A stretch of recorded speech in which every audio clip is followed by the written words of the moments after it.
Welcome to episode 21 of The Expert and the Idiot. Today I'm talking to Amy Benzi of HappyBasins. Amy, how you doing today? I'm fabulous. Thanks for having me today. Yeah, absolutely. So what got you into reptiles? What got you to where you're at now? It seems like most of your house is devoted to tree boas and iguanas. You have tortoises as well, right? So Yes. what got you there? What's your story? What got you to this point? Well, I do actually have a huge gap, so I'll just go ahead and tell you from the very beginning. When I was 10 years old and we lived in Tucson, one of my neighbors had a huge, his name was Monty Python, so I am assuming it was probably one of those reticulated pythons, 16 feet long. And we lived in an apartment complex, and they lived right next to me. And they showed me the snake. Of course, some people like to make kids happy, and I loved seeing that snake. And the couple was always so nice to me, and they would let me come over and see the snake at first, and then I got to watch them eat. And they would let me bring my friends over to show off the snake. And the snake had his whole entire own room that he lived in that 2-bedroom apartment. And so I was always so proud to bring my friends over and show them that snake. And that was my very first introduction to a snake. I had never even touched a snake or anything up until that point.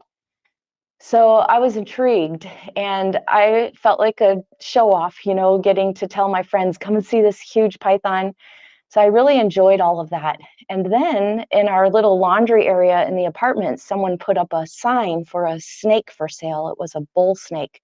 And it had a big wooden cage, huge cage with all of the stuff, heatrock and, whatever they had. That was over 40 years ago. And yes, and of course, we didn't have Facebook, so we just did whatever the pet store told us to do. And I had that bull snake, and he was probably a good 3 feet long. He was pretty big, most likely wild caught somewhere there in Tucson. And I would carry that snake around my neck. I would take him to school secretly in my bag. Even in the winter, I had a big, front pocket on my sweatshirt. I would take Medusa was her name. I would take her in my pocket.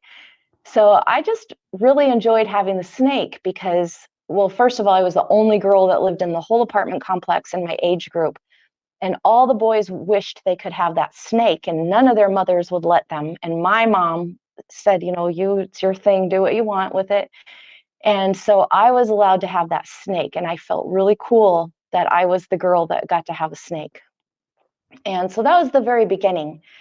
I got married really young, and by that point I had 3 snakes. One was a king snake that literally came right under my lawn chair at my little brother's t-ball game when I was 16. And I picked that snake up, and it was just really friendly. So when I got married at that young age, my husband said, you can have anything you want as long as it has legs.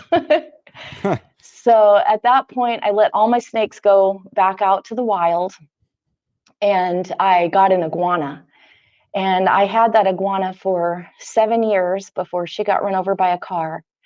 And then later, my daughter, we were moving from northern New York, and that iguana traveled with me. She lived with me starting in Tucson to South Dakota, Indiana, New York. We just moved a lot. So that iguana went with me everywhere. Never lived in a cage ever, just like my iguana I have now. And when we were traveling, we were moving from northern New York back to Tucson, and we went into a restaurant, and when we came out, my husband opened his door, and the iguana had gotten down there and fell out, and she got scared and ran across the street and got run over by a car. Ah, Yes, it was quite devastating at that time. I dreamed about that iguana for 2 decades. I dreamed she started off smashed and inside out the way she was when she got run over. ah, And my dream literally progressed like a movie until she was a big, fat, healthy iguana just living in the trees. mm, So that was I always looked forward to when I would have one of those dreams about her. So then when my daughter was 5 years old, she wanted a pet snake. So she sold all of her toys to the little pawn shop. She had like those, little tight kitchen sets and some cool stuff. And she bought a snake, a ball python, and, or yes, a ball python, I'm assuming. And again, we never kept it in an enclosure. We started raising gerbils and gave the snake access. We had like the little gerbil cage cut off so that the gerbils could come out, and we would close it up so the snake would have to go get his own food. We had a fish tank at that time, and that ball python, and I'm pretty sure that's what the animal was. It was, my daughter's 31 now. And back then I didn't know anything about snakes. sure. But that ball python never lived in a cage, and he would go sit in the fish tank. We had like a few places around the house we knew where he would be, and we could go find him if we wanted to. But usually we just let him do what he wanted. And the snake, we would let him sit outside in the sun, just in some hanging plants we had. And one day, one of the neighbors had an emergency, and we left to go help the neighbor and completely forgot about the snake. And the next morning, he was gone. So we had Mm, him for about 3 years. But my daughter she was only 5 when we started with him, and she would take him around her neck to school and do reports. And it was just a really friendly animal. Now I know ball pythons are generally very docile. So that's why I think it was a ball python. yeah. And we have videos and pictures, I just haven't gone back to identify them. So that's my snake experience. So my daughter's 31 and she was 8 when we lost that animal. And then I never had another reptile until 4 years ago. And 4 years ago, my husband and I, my husband and I have been married for 10 years. My husband and I decided I would like to care for a pet. And we agreed we didn't want any fur pets because we travel a lot. And I said, well, I want a snake. And there's a whole reason why I wanted a snake. And and my husband had never touched a snake ever in his life or even seen one up close. And I wanted a false water cobra because when I'm looking up, interactive snakes, what are snakes you can hold and touch? And I saw videos of false water cobras, people giving them a plate of food, and the animal would like choose the different foods. They just looked really interactive. So when I showed my husband which snake I wanted, he said, I don't think so. Let me find something that I enjoy looking at. He likes the way the false water cobras look now that we know more about snakes, because I love the look of the king cobra. And, there's some similar features. So he chose these guys, and he just chose them from looking at pictures. I was very disappointed when he chose the emeralds because I was specifically looking for an animal that I could bond with and interact with. And I already knew that you could bond with reptiles. Even my wild snakes when I was a young girl and my iguana were all potty trained, because I discovered through nothing except things just happening that you can potty train reptiles by putting them in warm water if you can calculate about when they're going to poop. Mm, So my iguana was fully potty trained, just like the one I have now. And my little wild snakes, I always just kept a heating pad with a big glass pan of water, like one of those baking pans, mm-hmm. lasagna type of thing. I always kept that on the heating pad, and I would just clean it out, and the snakes would always poop in there. Even though all those wild snakes I never had a snake cage except for that very first snake, because it came with one. So we decided to get these guys. And like I said, I was disappointed because everything said these are display snakes. You don't touch them. They're just to look at. So I really didn't want this snake because of that. Well, we went ahead and got our very first one as a baby, a little neonate, our Asmoa. And that was about almost 4.5 years ago now. And we noticed that when we just had her in, well, he's a he now, but we adopted her as a her. Mm. And we've actually had multiple of these guys incorrectly sexed when we got them, which I can tell you about that. So we got this little red baby snake that was going to turn green, and that was, fascinating. And we had her in an aquarium. And so we had the lid with glass pieces on top of it to keep the moisture in. Even though we had no experience with this type of snake, we are, we're very good researchers. We're both skilled in research. So we did a lot of research. We have excellent resources. So we were able to do everything that we were supposed to do. Created a little vine system. But when we would take the lid off of the enclosure, even though we weren't supposed to touch the animal would come out, Mm. like just doing little things, and the animal would get on us. Yeah. And so I started putting a coat rack next to his aquarium with things hanging down inside of it. And he would come out and get up on that coat rack and scope all the way to the ceiling, because I would have it dark with a little bit of light. So the shadow of that coat rack would be on the ceiling. And I noticed that he was trying to reach the ceiling. Mm. So I decided to put stuff on the ceiling. And Larry is very accommodating to all my crazy ideas. And he put eye hooks all over the ceiling. And I found this like more than 100-foot rope at a flea market for whatever it was for, I don't know. But it was a nice thick rope, and I hung it, and it was like kind of waxed, so it didn't have, furry splinters like a regular rope. So I hung that rope all over the ceiling, just like kind of what you see here in my jungle room, which you can't see because the camera's not on it. But if you've seen any of my videos, you would.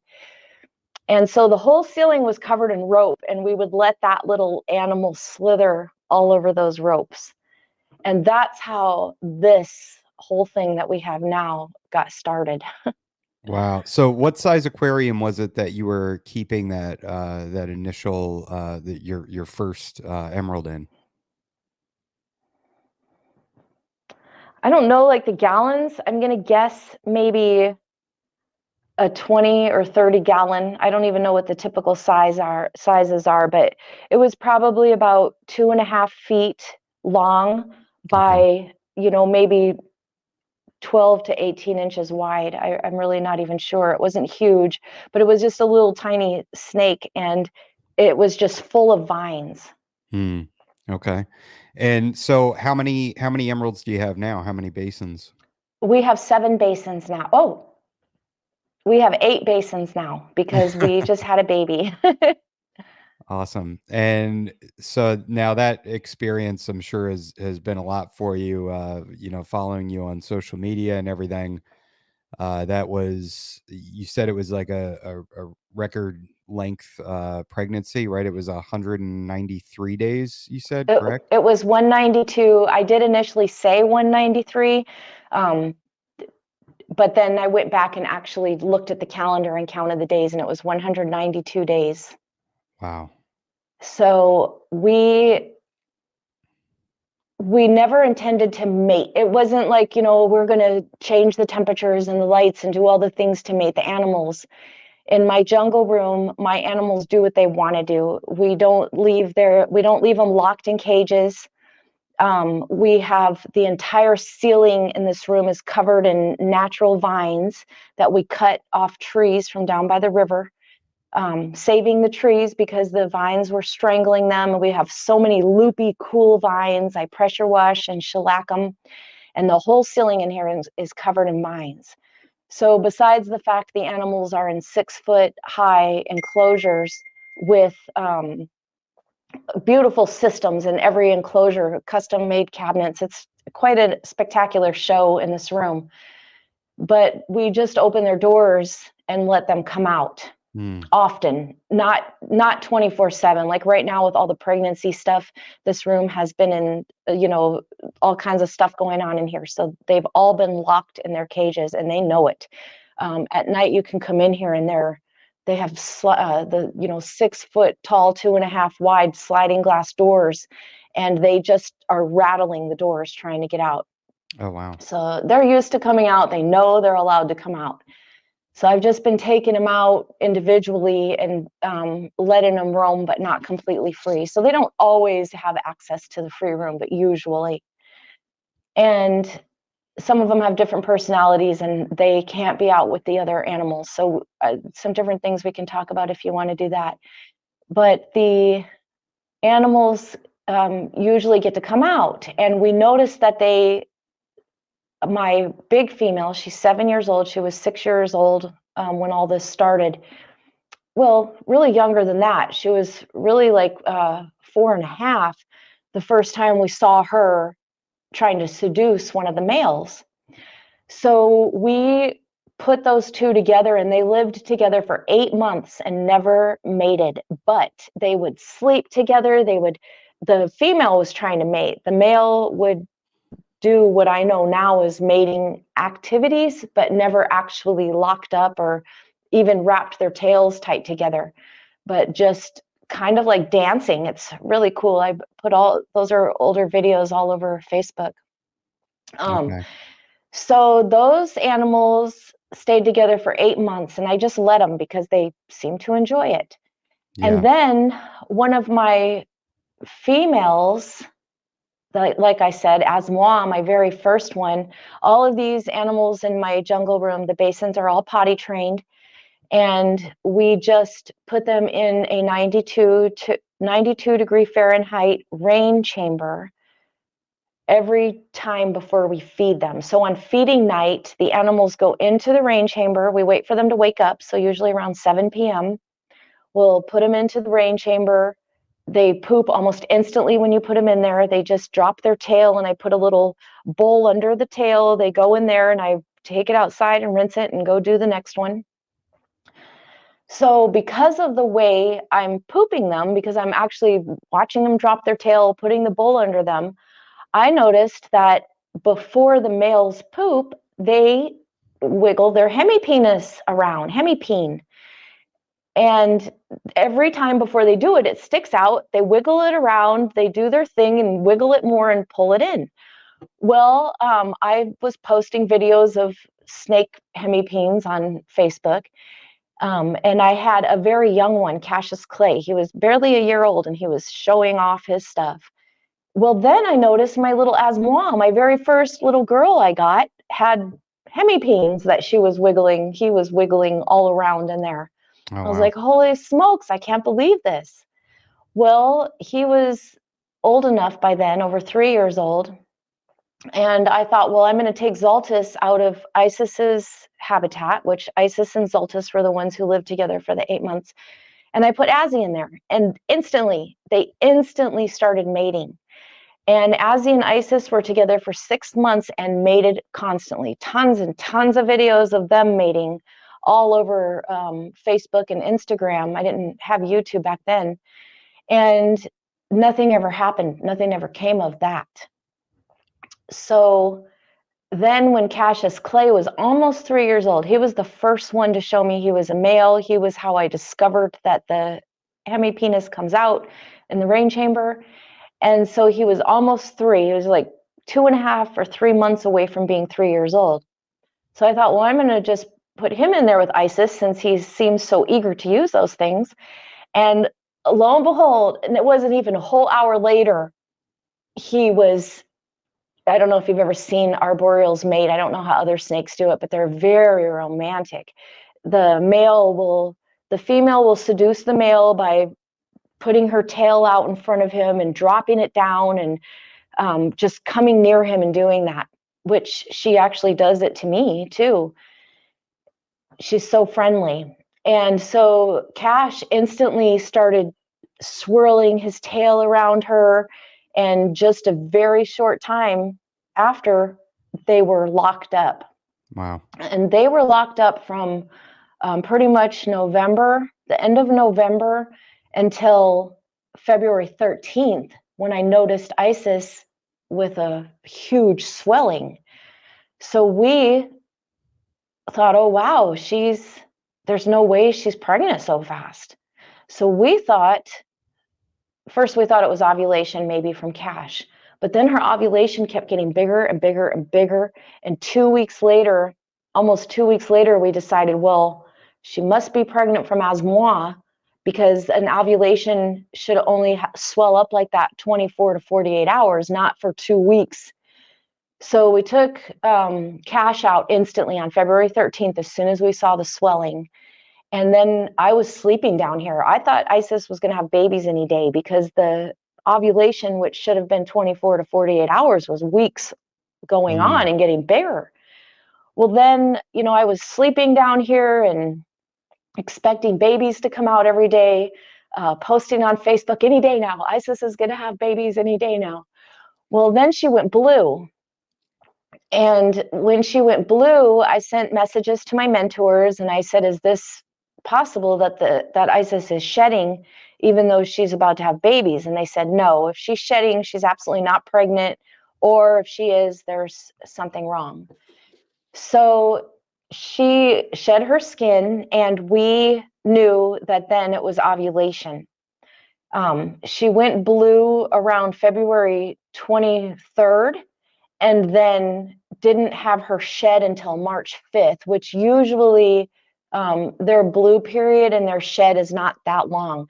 So she had a super long ovulation, she was blue super long, and then shed on March 5th. So for folks who don't know, the post-ovulation shed, the shed that comes after the ovulation, marks the first day of the pregnancy. Oh, wow. Well, the pregnancy went on. And fortunately, I post everything on Facebook. So I have full documentation of all of this on there. The fact that we thought she was pregnant, her shed date, and everything. And the reason I say thankfully I have all of that documentation is because Isis stayed pregnant.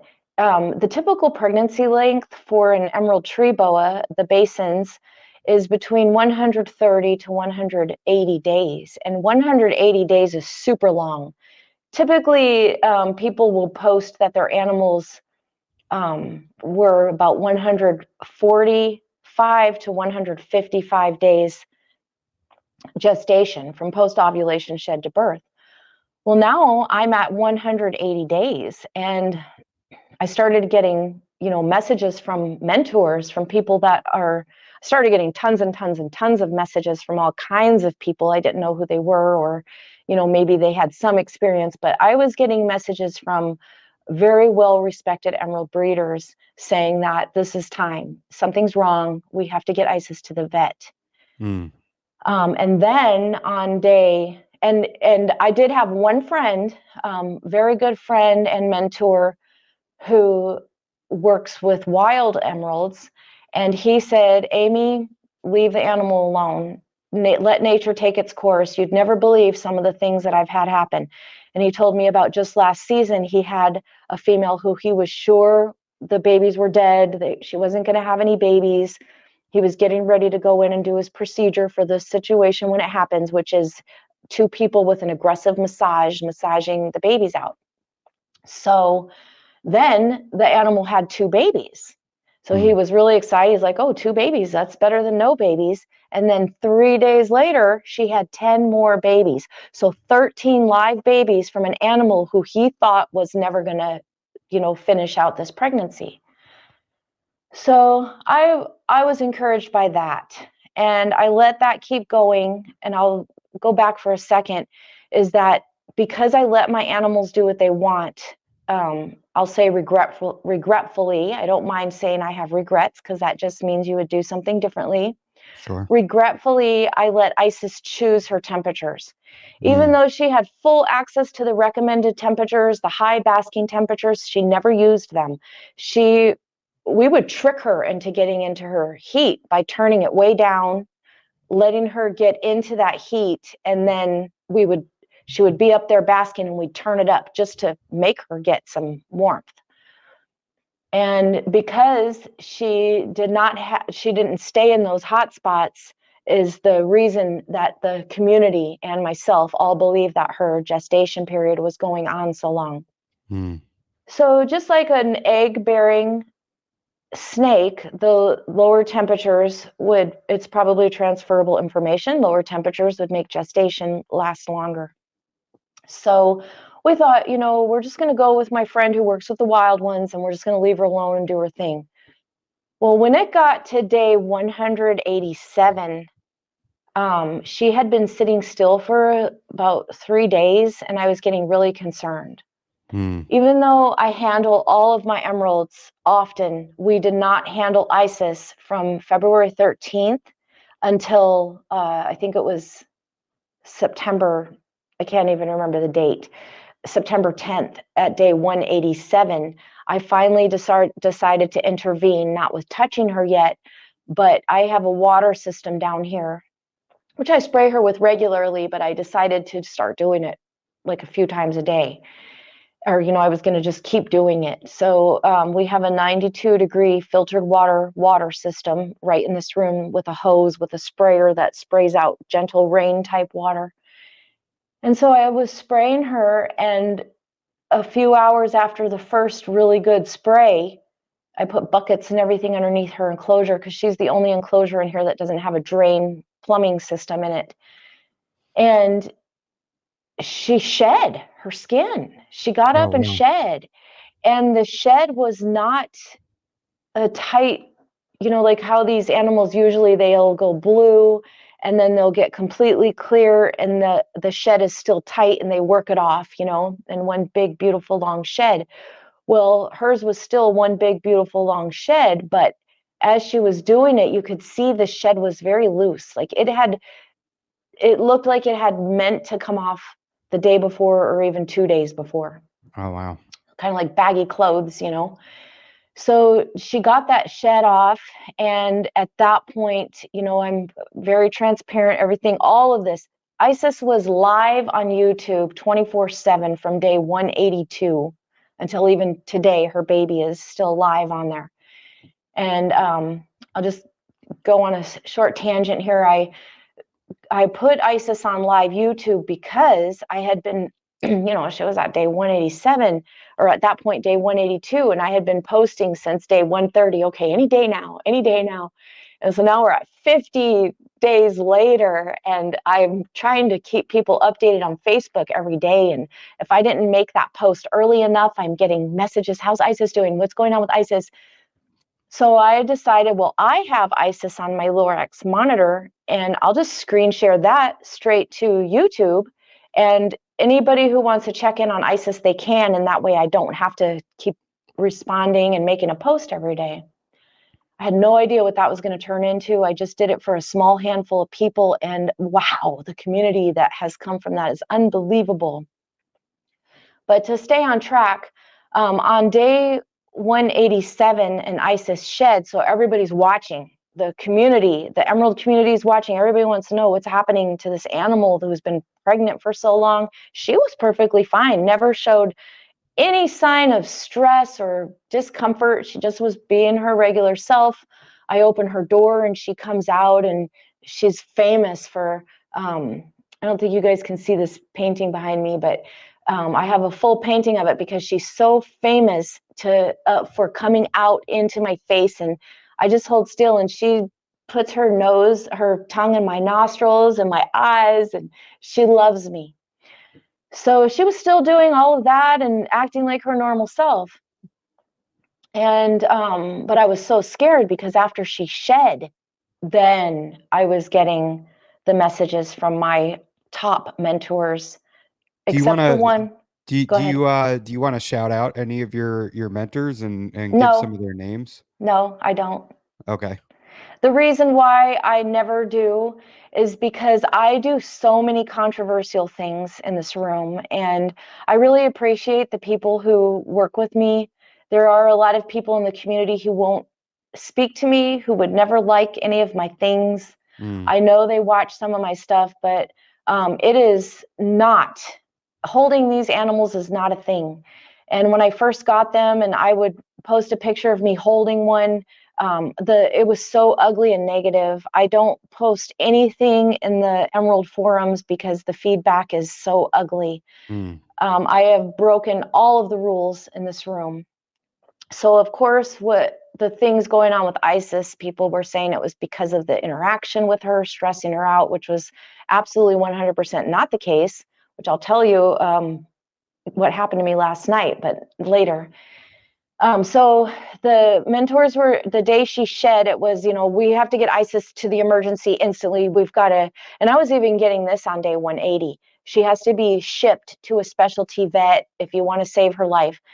So on day 187, when she shed, I was getting real alerts, get this animal to the vet right away. So we made the full arrangements. We reached out. We weren't going to ship her, obviously, because we're not snake breeders. We're snake parents. And so my husband was going to take off. He's had his own dental practice for almost 30 years. He was rearranging patients for different days. It was just a big thing. Of course, his patients all were watching this whole saga. Everybody was interested and they understood. So he was rearranging everything, getting everything ready, and we were driving Isis to Iowa to have emergency surgery. And that was, at that point, we were on day 188. That was the day after the shed. Well, by the time we made all of these decisions to get Isis to the vet, we were going to be leaving Sunday afternoon. Her surgery was on Tuesday. And we were assured that there were no live babies inside of her. There was absolutely no way that there was a live baby inside of Isis.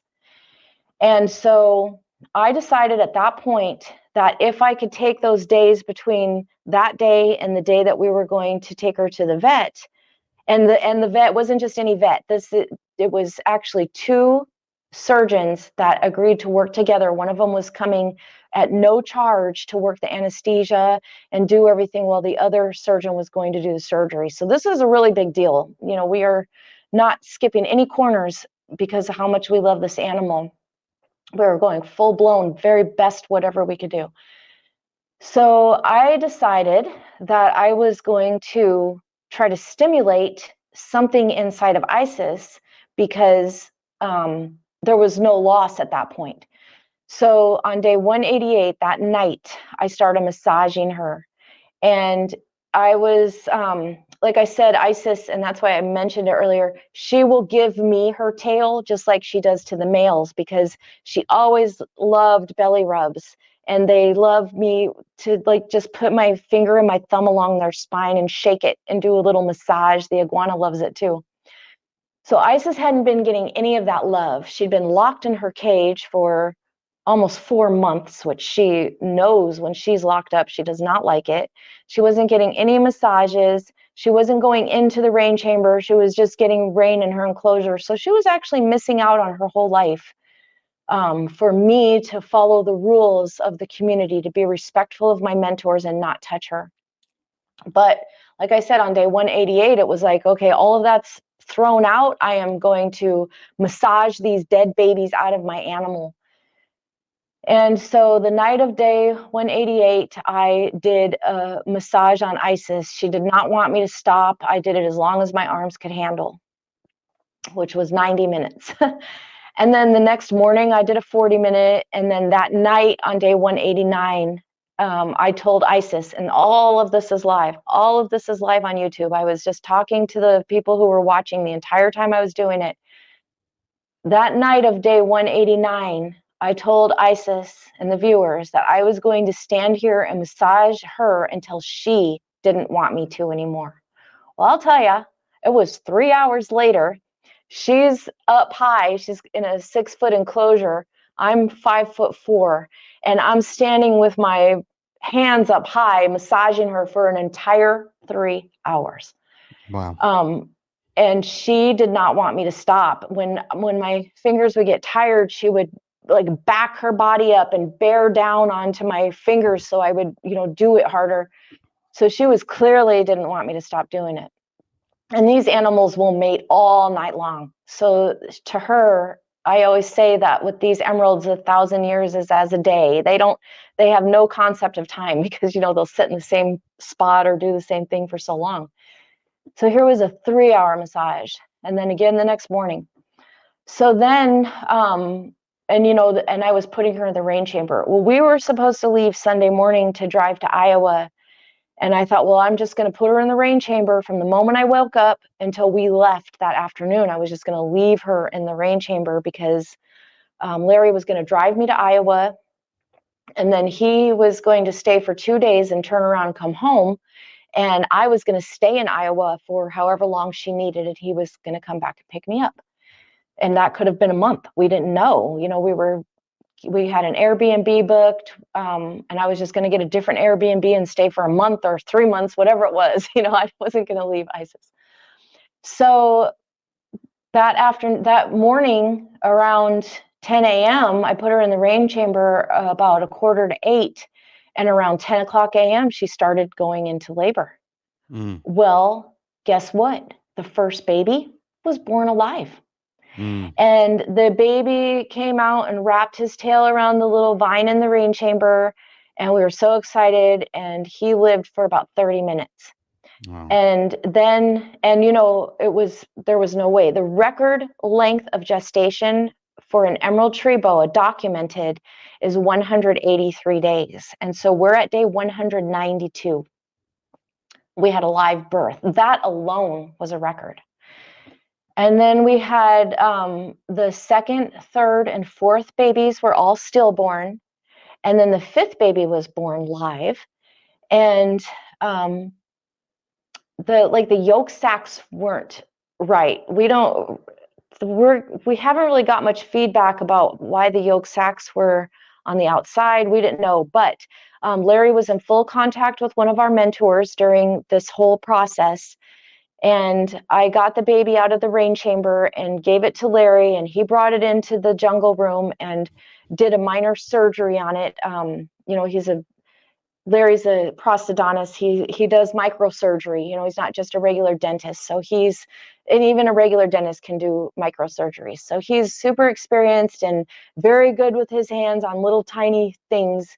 So he did a little surgery on the animal, got some of the yolk sac back in, tied it off, trimmed it, and did all of that. And we're sitting here. Today is Saturday, and that was last Sunday. So the baby's a whole week old now, thriving, drinking water and moving around. We can't feed him until he sheds. So we're waiting for that. So that was your question. All of that to answer your question. Yes, we have a little miracle baby. And his name, because all of this was live on YouTube, we had our YouTube community that grew so unexpectedly. I started that for just a few people to get updates. The community named the baby. So he was born in the rain, and he was given the name Poseidon. And then somebody else wanted to name him Aphrodite. And I have a lot of snakes named after deities of ancient civilizations. So this kind of goes with my theme. They wanted Aphrodite because of all the love that the little baby was getting. And then somebody else wanted Osiris, Osiris. I looked up the pronunciation. Osiris, thank you. Mm-hmm. Osiris, because Osiris defied death. So I said, well, you know what? We're going to name the baby Poseidon, Aphrodite, Osiris. And we took the first letter of each of those, and we've been calling him Peo, P-A-O. And so little Peo was born from a 192-day gestation period. And I'll just give you this. I'll let you ask another question. I just give you this information real quick.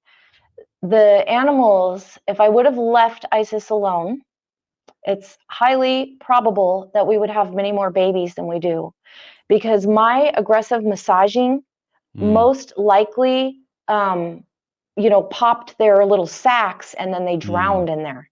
And they're, I'm leaving a lot of in between stuff out. I'm just getting to the gist of things.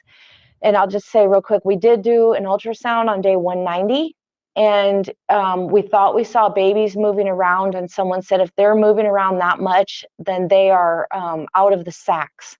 Mm, So then other people were like, well, you were using a wide probe ultrasound and you can't tell on that, so it probably wasn't movement. There was just so much, you can just imagine how much confusion there was with all the sure. feedback, which I appreciate all of it, positive, negative, right, wrong. This was just a crazy situation. Nobody could possibly know, it was completely out of the norm. And we do blame it all on me allowing her to choose the temperatures that she was comfortable in, not what the babies needed. That's Is actually a I've question I had. What temps do you keep at? What is the basking? What's the ambient? What's the room temperature that you're sitting in right now? I'm curious about that. My room temperature down here, I just looked at the thermostat, is 79 degrees. And Okay. that's usually where it is. The downstairs of this house is on a separate thermostat than the upstairs. We bought the house like that. And so I've always used this space downstairs. Before this, I'm a mathematics professor. Well, was until 3 years ago. I left my job to start exploring in the wild to study these animals in the wild. And this room used to be my green screen room studio, where I did all kinds of live videos for mathematics, and I would like be inside of my Excel spreadsheets, and they were really cool. So my bathroom, and I have an extra bedroom down here that I use when I stay up late, and Larry goes to bed. So this whole downstairs was my space, and I've always kept it warm. Well, when we had all those ropes and stuff on the ceiling, that was upstairs. Oh, And we just decided that since I already keep it warm down here, I shut down my green screen studio during COVID. I did some producing for some other people whose events were shut down. Anyway, I was really using the space down here. Well, I just shut it all down. We moved the animals down here and just went crazy, like what you guys can see in my current videos, what it looks like down here. And so it was already warm. So the temperature is not 79 degrees, but for the animals are down here because I already had it that hot. And then as far as Isis's enclosure, her ambient temperatures, the thermostat's at 79, but it's probably really that's over by the thermostat. But the real temperature in this room is about 75, 76. So Isis's temperatures, I made a big post on Facebook, because of all of the temperature questions. I gathered all of her data, and then I put it next to in a spreadsheet with all the recommended data. And then I made other columns for, the difference between night lows, day highs, the percentage difference. I'm math and I'm Excel and I'm technology. So I made a really good chart with all of that information and put it out there. Well, it turned out that ISIS's nighttime lows were always 0 to 4 degrees higher than recommended. You're probably going to ask me those questions, and I can actually open this post on my Facebook and look better than memory. But her nighttime lows were always 0 to 4 degrees higher than the recommended. But and that's ambient. Her daytime highs were 0 to 7 degrees lower than recommended. hmm. So the basking area offered her, around the basking area, offered her the recommended temperatures and higher. So she had full access to the recommended temperatures. And, I just thought, well, she's a wild animal. She can choose. They're not a wild animal, but, they're animals. They know how to take care of themselves. So she can choose her own temperatures. Definitely will not let that happen again. Are all of your animals wild caught, or are they captive born and No, bred? no wild caught animals in this room. When I said wild, I just meant, like she has instincts. That's what I was It trying to say. Okay, that wasn't. I mean, yeah, I wasn't. It wasn't you saying that triggered that. That was just a question I had anyway. I was just curious. The northern emerald is still legally exported from, as far as I know, only Suriname and Guyana, which is where I go to work with these animals in the wild. I have never taken an animal from the wild. As a matter of fact, I buy animals from middlemen and hunters who already have captured these animals to sell to exporters. Okay. And I buy the animals. I'm not buying. People are not collecting these animals for me to buy. I am just like, when I'm out in the jungle and I see a group of hunters, we'll go over there and I'll be like, "Hey, you guys have any wild emeralds that you caught?" Because they always do. These animals, for a hunter out there hunting, they can catch one of these animals and put it in a bag and sell it for $30. And $30 is more than a day's wage for most people there. Wow. So they'll take as many as they can find. That's And wild. So yeah, do you pay him to like take a month off and stop what do you collecting? mean? Like do you pay him to No, just stop they collecting? would never do that. Yeah, they would No, just take it no, that would and keep never. going. Yeah, they would take the money, sure. So I do that, and then there are also middlemen in the villages who buy the emeralds from the hunters and then wait for the exporters to come and collect the animals. So I also know multiple middlemen. So I go to the middlemen and see what they have. I buy all of those animals and I take them back out to the river and I loose them. So I'm Mm, just known as the crazy American lady who buys the emeralds just to loose them again. And they all joke, "You better hide them really good because I'm going to go back and get them." mm, And we do. They're very well hidden where we put them. We know the trees that they like to be in because certain trees produce fruit that the rats like. So we know how to find places for good resources. We also relocate emeralds that we find on the river. If the animals are in plain sight on the sides of the river, we'll take those as well to our good spots that we have way upriver, far from where the hunters normally go, and deep into fingers where you have to paddle your boat. You can't even use your motor. So we do, where we know the resources are, we do a really good job relocating these animals. wow. We've got some negative feedback about how terrible it is to relocate an animal. I'm like, folks, you got to be there. If you're not in that situation, you don't see what's happening. Then take a moment and think about what reality is over there. We're not just dragging animals and relocating them. So no, I do not take animals from the wild. There is no legal exportation of a wild Batisi. You can legally export a wild Caninus from Suriname and Guyana, as far as Okay. I know.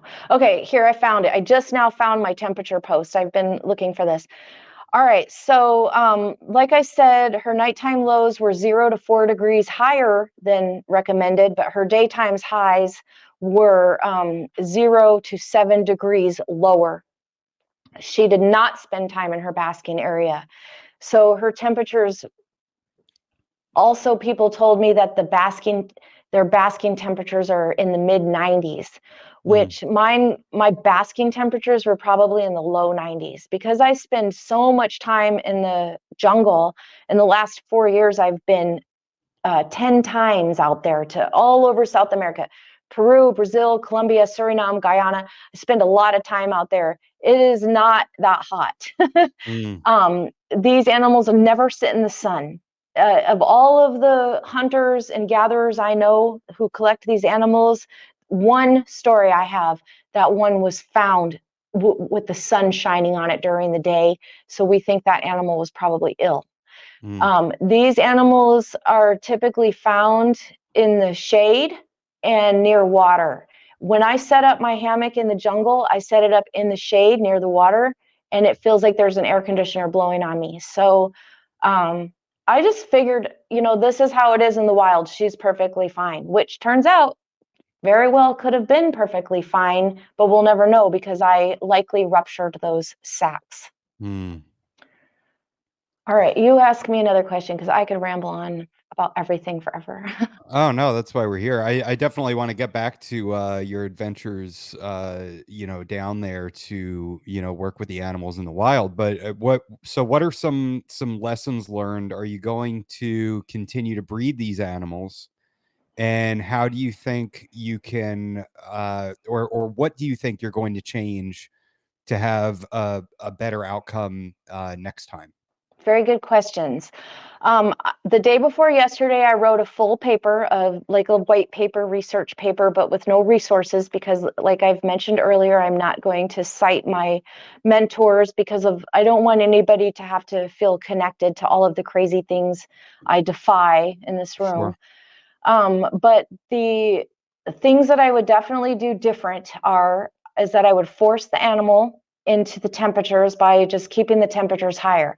I would definitely follow the recommended temperatures next time because of the amount of success across the board with those temperatures. So that is definitely going to be the first thing. And the second thing is I will never administer hands-on intervention the way I did. We did buy that wide-angled ultrasound probe or the wide probe ultrasound because it was the only one that we could order from Amazon that would come in 2 days. The Mm, one that we really needed, we couldn't get it in less than 3 weeks. So we will definitely, next time we have a pregnancy, right as soon as we have it, we will order that device and we will be able to check our animals without invading their bodies. yeah. So in the paper I wrote, those were the two things that would be done differently. Um, I'm going to say I didn't put this in the paper, but I probably will, keep putting the animals in the rain chamber and not worry so much about the not interacting with them at all. And I'll tell you why right now. If you would have asked me 2 days ago if I'm ever going to breed again, or even yesterday, my answer was the same to everybody. No, I'm never doing that again. It was so stressful. The animal never seemed stressed out, but she had to stay depressed. She didn't get touched. She didn't get any of the love she's used to. She never got to come out. She never got to go in the rain chamber the way she loved to. There were so many things. I felt so bad for Isis because she was just being like punished. And it sounds crazy. A lot of people don't believe it, but if you watch my stuff and you see my live stuff, these animals like being interacted with. And I'm about to tell you something to answer your question and to prove that point. So no, I said, no, I'm never doing this again. I don't want to have to restrict my animals. I adopted all of these as babies, as pets, not as display animals. And if breeding means that I have to torture my animals and not give them all the stuff they love, I'm never doing it again.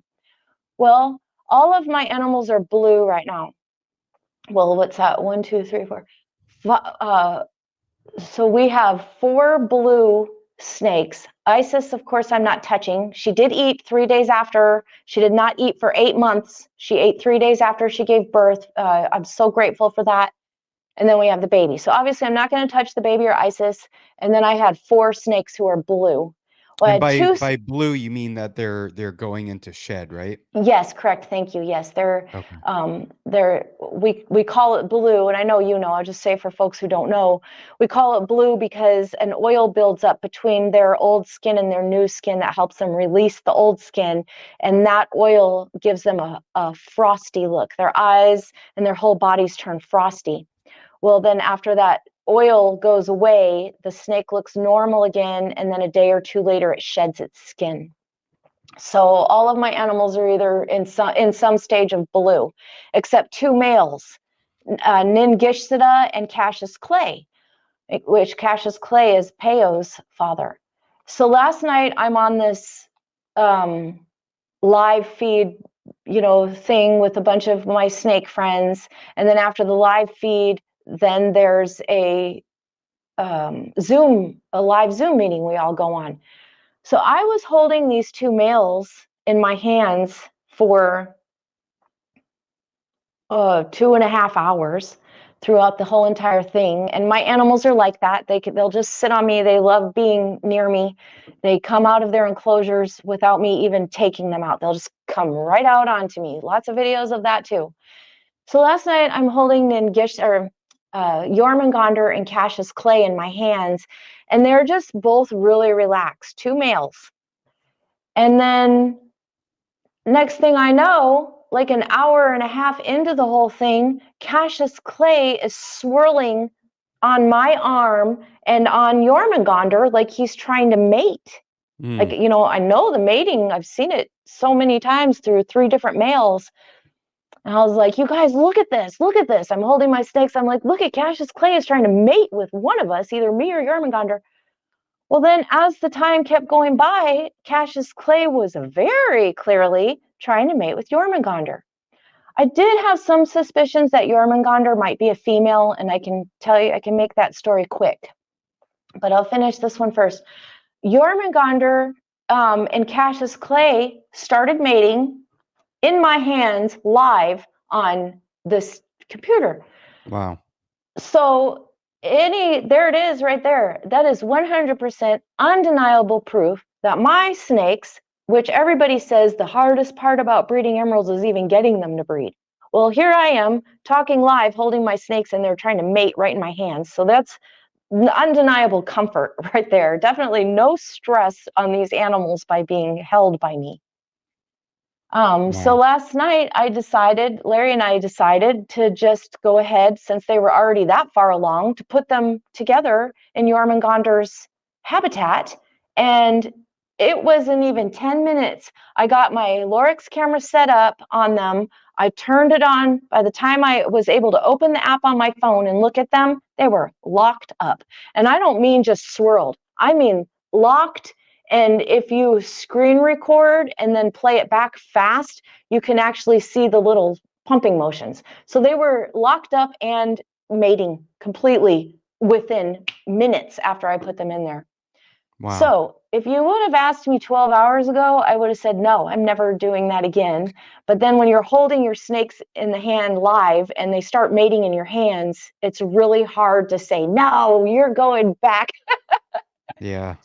So there I have a pair, and they're actually, my husband got up this morning. Larry got up and looked at him. He's like, wow, they're still mating. It's like, I know, it's crazy.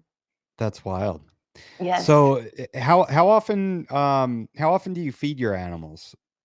Every 3 to 5 weeks. Okay. And now I'm going to have to start feeding. Jormungandr has never had a medium rat. He only gets smalls because females start getting mediums at age 3 and males never get a medium. So now Jormungandr is a small female, and I'm going to have to start giving her some medium rats to try to put some bulk on her, because if she does end up getting pregnant, now I know that they don't eat that whole time. Yeah. And I'm not going to do anything different. Like, people say you got to raise the temperatures and change the light schedule and do a lot of stuff to get them to even mate.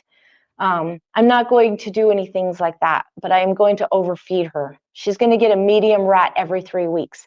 And the way I poop the animals before they eat, it's never going to cause any buildup, and Mm. it'll all be done nicely. Every 3 to 5 weeks, I feed them. And like I said, I always put them in the rain chamber on the same day I feed them to make sure that they have an empty gut. And the females get mediums and the males get smalls, as adults. Yeah. What size enclosures do you have? I know you said that they're 6 feet tall. What are the overall dimensions? 6 foot by 2.5 by 2.5. Okay. And then, like I said, I hate to even think of them that they're in enclosures. I just like to think of them being in this whole room, which is about a 20 by 20. And even though they are in those enclosures, when they're awake and they want to come out, they usually can. And how do you I've seen it on social media. You open up the door, right? And then you kind of attach or run the vines from the enclosure into the up to the ceiling. Yes, and I've figured out I don't even need to do that. That was kind of when I first got this remodel done in here. I used to give them what I called an offering vine, which meant a vine that goes from the inside of their habitat to the vines on the ceiling out here. But now the animals are so used to it. If I open their door at night, they're out. I don't even have to put the offering vines anymore. They just come right out. They can Mm. scope far enough. It's not even that far, like maybe 8 inches or so from the enclosure. But yes, I just open their doors and they're always eager to come out. Do they have UV in their cages, or is that just aesthetic lighting? I to keep up humidity and keep it as natural as possible, I do have this whole jungle room is filled with jungle type plants. Mm. And so the lighting that I have in here is by Fluval. And I tried lots of different lighting, never had any luck. My plants just kept dying. I knew it was the lighting because I'm really good at keeping plants alive. I've always had a green thumb, got it from my mother. So I knew it wasn't my fault those plants were dying, that I had to find the right light. And man, I'll tell you, I found these fluvals. When I first got them, I just put them on the default setting. The plants were growing so crazy that roots of plants were growing into the walls of the enclosure and onto the vines. These fluvals are freaking amazing for Wow. plants. But the problem was that I've never, ever, ever had one bad snake shed. All of my sheds are always perfect, dreamy snake sheds.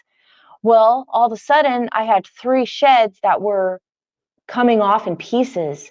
So I Mm. instantly knew it was the lighting because, that was the only new introduction. So I started researching, looking at things. Well, in the canopy of the jungle, you have red and blue rays coming through, not the white rays. And there are good names. I do have a minor in physics, and I'm a member of the National Honor Society of Physics. But of course, you always learn a lot of things that you forget, and that's one of mine. Sure. So the light rays coming through are mostly blue and red. So on the Fluval app, it's all on my phone. You could go on there and you can make all kinds of different settings automatic. You can get a sunrise and a sunset. So I did all of that, and I have only like 2% white, like the soft white. There are 3 different whites, and then red and blue, and then like 60% red and blue. Well, I've never had another bad shed. The plants still thrive under those lights, and but the roots did stop growing into the walls. So the plants loved that bright, but the animals didn't. But the plants are still doing great. Wow. Now, do you manually mist your cages, or do you have a system plumbed up, like a Mist King or something like that? We use Pro Mist, and we have all of these enclosures are fully plumbed with a drain system. The water all goes to um, the water goes into a drain in the system of the house, but I have a pump in there that I can catch the water in a big, huge, probably like a 30-gallon or almost 50-gallon, maybe huge black tub thing we have in there. And then I have a hose hooked up to that pump so I can actually use that water to water other outside and inside. And I use it for stuff because it's all good water. Sure. And each one of these enclosures has a pro misting system. I don't reuse that water, it's not enough. And that goes off about 6 times a day just for a short time. And it just keeps the plants watered, keeps it moist in there.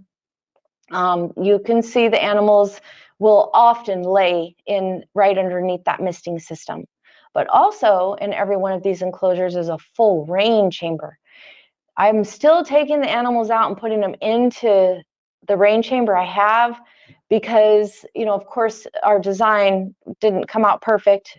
We designed everything, even though the rain chamber in each enclosure is perfect. But in order to really use it, I have to take all the plants out, and then the whole glass, this is all glass in here. Everything gets, how showers are. Sure. So it turned out that the actual rain chambers in the enclosures is more of a hassle than a help. So we just still use our rain chamber for now. Okay. So so the rain chamber is like a separate feature than the mist. The Yes. misting just keeps the humidity up, and and all Yes. that? Well, Okay. and also I have the hose that I mentioned with ISIS earlier, and that's the water that I reuse because I will, when I water all my plants, it takes maybe about 6 or 7 minutes for that water to get up to 92 degrees. So I water all my plants, kind of spray some fresh water in the water bowls and let that water get warm. And then I'll take that really nice sprayer and directly spray the animals Mm. softly. So they get hand sprayed, they get mist, they get rain. You can't have too much rain with an animal that comes straight out of the rainforest. Yeah, absolutely.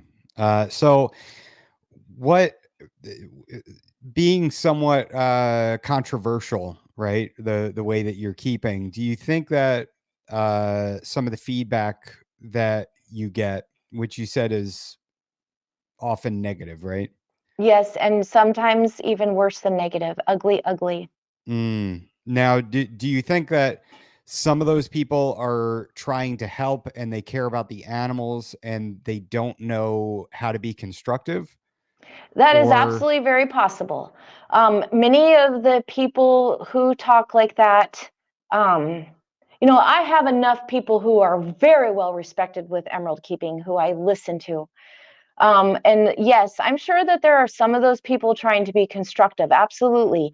No matter how mean they are. And I am telling you that I've had some very nasty things said to me Mm, about the way I handle my animals and such, including just the other day. I had a very ugly one right on my Facebook, and I respond to all of them the same way.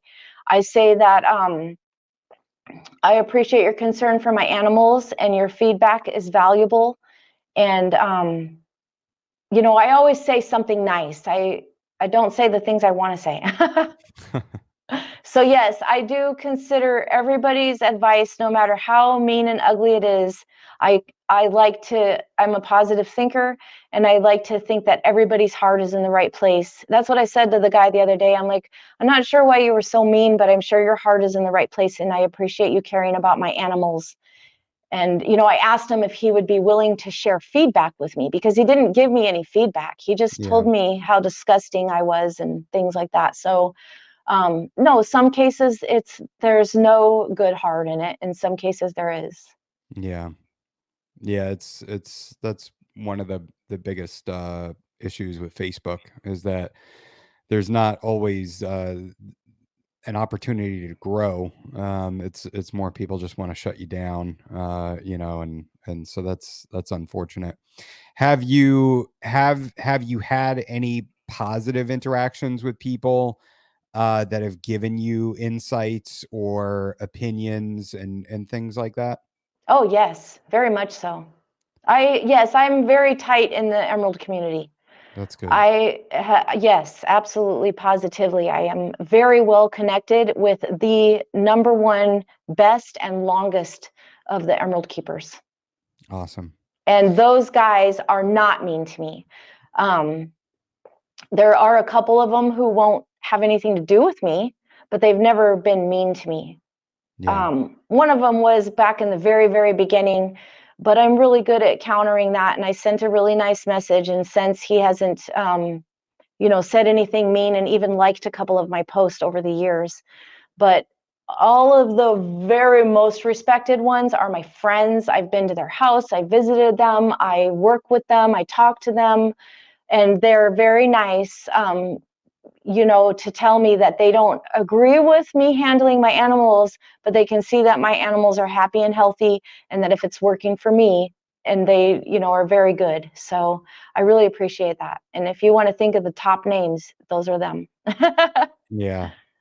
Now, so what do you think that you're gonna go kind of full steam ahead with pairing the animals and continuing with that now and try to be as successful as possible with it? Because it seems like you're kind of reinvigorated.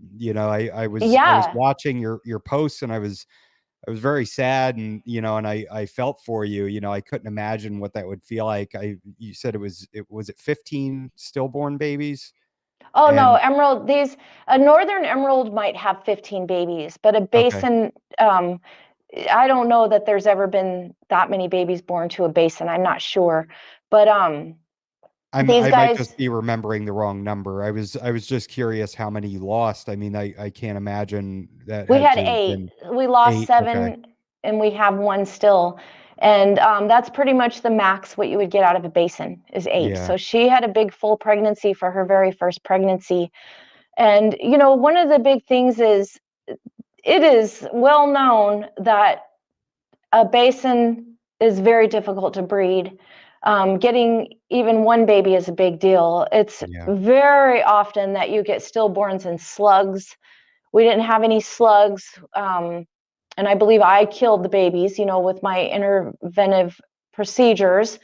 But hindsight's always 2020. I thought they were dead sure, babies. I was trying to get them out. I'm not beating myself up. Of course, I wish I would not have done it, but I sure. did what I thought was right at the time. And ISIS clearly didn't mind me doing it. So, you know, it is actually pretty typical to not have a successful pregnancy, especially with a first time mother, and Sure. especially with somebody like me. I am not a snake breeder. I have never in my life bred snakes. And I just, I like to let them do what they want. So the Mhm. fact that those two animals, two males that I thought were two males, locked up like that last night so easily and quickly in my hands, there is just no way I could deny them that if they want it that bad. So I guess I'm back in, and we'll just see how it goes. But you can better believe that I will absolutely be following the community guidelines as far as temperature goes this time around. Yeah. Yeah, I wish you the most success with it, and Thank you. I'm glad to see your positive, outlook. I'm sure that was a major blow, and but you've it seems like you're just coming right through it, and Yes. And I will give a name of somebody who I just met for the very first time the day before yesterday. A fella called me, and his name is Jeremy Moore. And I never heard of Jeremy. We were friends on Facebook, but of course, I have lots and lots of thousands of friends from the snake community who I don't know who they are. sure. Like when I have a friend that's an emerald person, that someone sends me a friend request and it says we have 560 mutual friends, I just accept it right away. I don't even look because that's a lot. So I have a lot of friends on there connected in the emerald community who, are nice, not nice, neutral. It's just all different. Well, this fella calls me on the phone, just like my phone rings. I saw like, oh wow, that's weird. That's Messenger. I wonder who that is. And I went ahead and answered it. And he said, my girlfriend, Jessie, told me to call you and tell you what I've been saying. And I was listening. Of course, I'm waiting, preparing myself to say, well, I appreciate your feedback. Thank you for, da da da, like all that I'm used to. And even though I appreciate everybody's feedback, I literally have the top number one Emerald mentors on like any moment I can message or call anybody. So I appreciate other feedback, but I just kind of take it with a grain of salt because you get so much of it. Mhm. So I was just ready for one of those again. I do it constantly returning those messages, and I'm always, always kind. And so, like I said, I was prepared for that. Well, what Jeremy wanted to tell me was, Amy, you are rocking it. He said, it's clear that you're very disappointed. And yes, this is a disappointing thing, but you need to think about this. And he went on to explain about what a low percentage of successful pregnancies or even breeding, even to even get the animals to breed. And he was just praising all of my successes. He said, Amy, I had never mentioned Peo as a record breaking baby until yesterday. And that was because of Jeremy's phone call the day before. And I Mhm. could be a day off. I'm not sure, it's like a time warp these last weeks. But he said, you have a baby who was born after 192 days. There is nobody who can say that. And when you when you talk about this situation, I want to hear celebration and not sadness. And I was just blown away, his girlfriend. Well, he didn't say you rocked it. He said you killed it. And so of course I'm thinking, oh my God, this guy's the worst of all of them. And then his girlfriend's in the background. She's like, don't put it like that. And so, he meant you rocked it.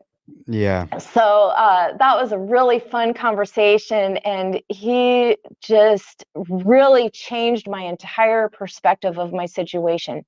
So I am very proud of our little live baby. He's been alive a whole week, and I have every reason to believe he's going to stay alive. He's Good. active. He's drinking lots of water.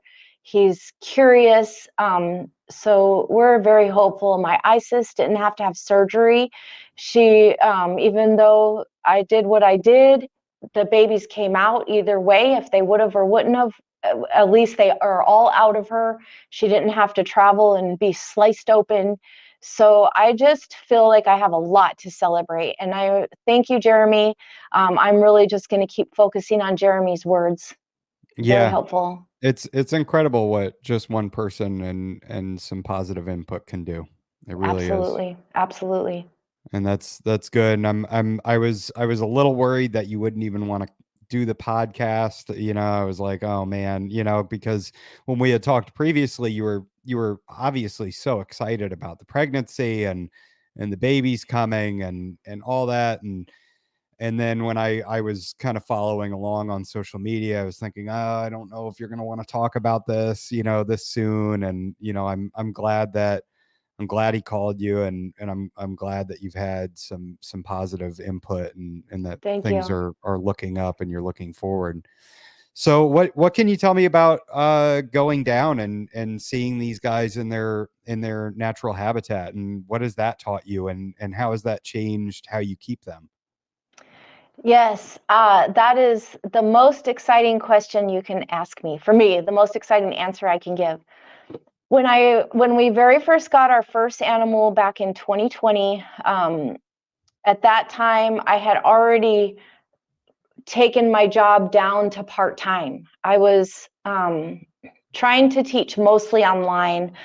I went from working full-time at one university, and then I was doing online part-time stuff for another, and I was just really working my butt off. I was the elected representative of higher level mathematics for my state. I was working on national wide level for some mathematical things. So I was like super busy. I was really getting burnt out. I felt like, my life is over, and I'm barely going to be 50 soon, and I can't keep this up. So I decided, we sold our big huge house, and we made we sold our big boat and got a smaller sport boat that we love, and we just made some financial changes so that I could take my job down to part-time already before the snakes. And then once we got this little snake, we were doing, fine with our new situation, and decided that I was just going to go to the jungle. And if I decided to get my job back or get another job, you're a math instructor. They're desperate for math instructors anywhere you go. So I had no fear of being able to get back on, a job teaching mathematics. So I just left the job fully. I gave in my notice in January, and then did out that last semester, told them I wasn't going to be there to teach any summer classes. So I gave plenty of notice. I did everything proper, and I left the job. And then in that June of 2020, I went to Peru. And I looked, I did a lot of research. I found, where are these Batisi in the wild? I want to go find one. If nothing else, I want to go check out their habitat and see, how they live, what's it like. And so I made a plan to go with a real conservation team. And I signed up for 2 months, and Oh wow. there's a full story about why I wanted a snake and why I went to the jungle. That is a whole story in itself. So, but first I'll answer this question. You can ask me that if you want to. So I went down there, and before I left, the fella who runs the conservation team emailed me, I'm going to say a half a dozen times, to make sure that I fully understood that there were no emerald tree boas in his area. And no matter what I've researched, and no matter what I think, there, and he wasn't super nice at all. As a matter of fact, I left a month early because he was so mean to me, but I'll tell you about that. Um, and so he was just making sure I knew that there were no emeralds there. And I told him, well, that's okay. I'm still going to come because I still want to get a feel for their environment and their plants and the temperature and humidity and, all of those things. So I decided to go. And um, it's a thing where people are kind of coming and going out of this camp. And, everybody in the camp takes their meals together. Even though people are there for different reasons, everybody takes their meals together. Well, every time I would say, everybody wants to know, why are you here? What are you studying? What are you doing? And I'm here because I'm going to find the emerald tree boa. Well, I started feeling insecure about saying that because the fella would be him, and there were two fellas that were running the thing, and like just rolling their eyes and taking me off to the side and putting the hand on my shoulder and saying, that this is not going to happen. Well, guess what? On my third night out there, I was with a group studying arachnids, and everybody was, because I had to go with the night groups because my animals are not nocturnal. I mean, even though I was just there for no reason whatsoever, because my reason didn't exist, they were all out there looking for arachnids, and there were 7 of us on the trails that night, and all those 6 people were working on and I learned how to do it. It's really cool. I do it all the time. Now, every time I see a hole, you can lure a tarantula out and make them do Mm. little tricks. So they were all over doing that, and I'm over, in this other, as far away as I'm allowed to be from them, with my flashlight, just telling the universe, please, please, just give me an emerald. And lo and behold, there was. And I found one, and it was a big, fat, big, huge one. And so I went over there and I was like, I found one, I found one. And then the one guy looked at the other guy and was like, I'm sure it's a vine snake. And we had already found vine snakes. And I said, no, it's bigger, it's bigger. And so we got over there, and there she was, the biggest freaking emerald boa ever up there. So since I've left there, they've found 9 in 4 years. So their emeralds were there. They just never looked for them. And that set me off. At that point, I was like, so excited. Well, they were in charge of everything. Like, I've never gone on another tour. Everything I've done after that is all on my own. I created my own tours because I did not like this situation. They would not let me touch the snake. They just, it was different. One of the other girls that was there also said, she's like, I'm sorry that that's how they're treating you. It wasn't just in my head. They didn't like the fact that some girl who knows nothing about snakes came in here, saying that she did research, and like I wasn't trying to act like I knew things they didn't know, but I did the research, and everything I found said that these animals were there. So I wasn't going to give up hope, and my positivity and my not giving up hope, I think, made them feel like I was defying their knowledge. So I was, it was kind of like that. So after I found the first emerald, I couldn't touch it or anything. I begged if we could not take it because, they take it and they sex it, and they even put a chip in her. So I knew, that's fine. But all I wanted to do was set up my hammock. It was only 600 feet from camp, Mm-hmm. and observe the animal. And these guys wouldn't let me. And then the owner of the whole thing came, and I told him my plight, and he told them, let her set up her hammock. It was just such a big thing. Was it a liability issue? Like they were worried something might happen to you? It was 600 feet from camp. You could talk in a normal voice in here. Yeah. So I really believe it was a power trip. And when the main owner came, and he said he didn't understand why I couldn't go out there. And I said, well, because this guy said no. And he's like, I don't understand, because there were other people sleeping around in their hammocks. Anyway, it doesn't even matter. So I was supposed to stay there a whole nother month. I stayed for 3 more weeks. That all happened in my first week. I stayed for 3 more weeks after that, and I felt a lot of restrictions on me. So I just decided to leave. And there was a boy there in his young 20s, a man. He's a man, of course, much younger than my daughter. So to me, I say boy. There was a fella there, and he was in charge of cleaning the bathrooms and cleaning up camp and doing things. Well, every night at 1800 hours, he didn't speak English. I don't speak Spanish. And every night at 6 p.m., Reynaldo would want to play a game of chess with me because, it just came about. I'm a big chess fanatic. And Reynaldo was so proud that he was playing chess with the professor of mathematics, and so we had such a great time, and every night we played chess. Well, when I left there, and we would use the translator for everything, I sent Reynaldo a message and told him what I wanted to do. And he's like, oh, no, Amy, no, this is not a good idea. And I was like, well, if you don't do it with me, I'm going to find somebody who will. And so he agreed.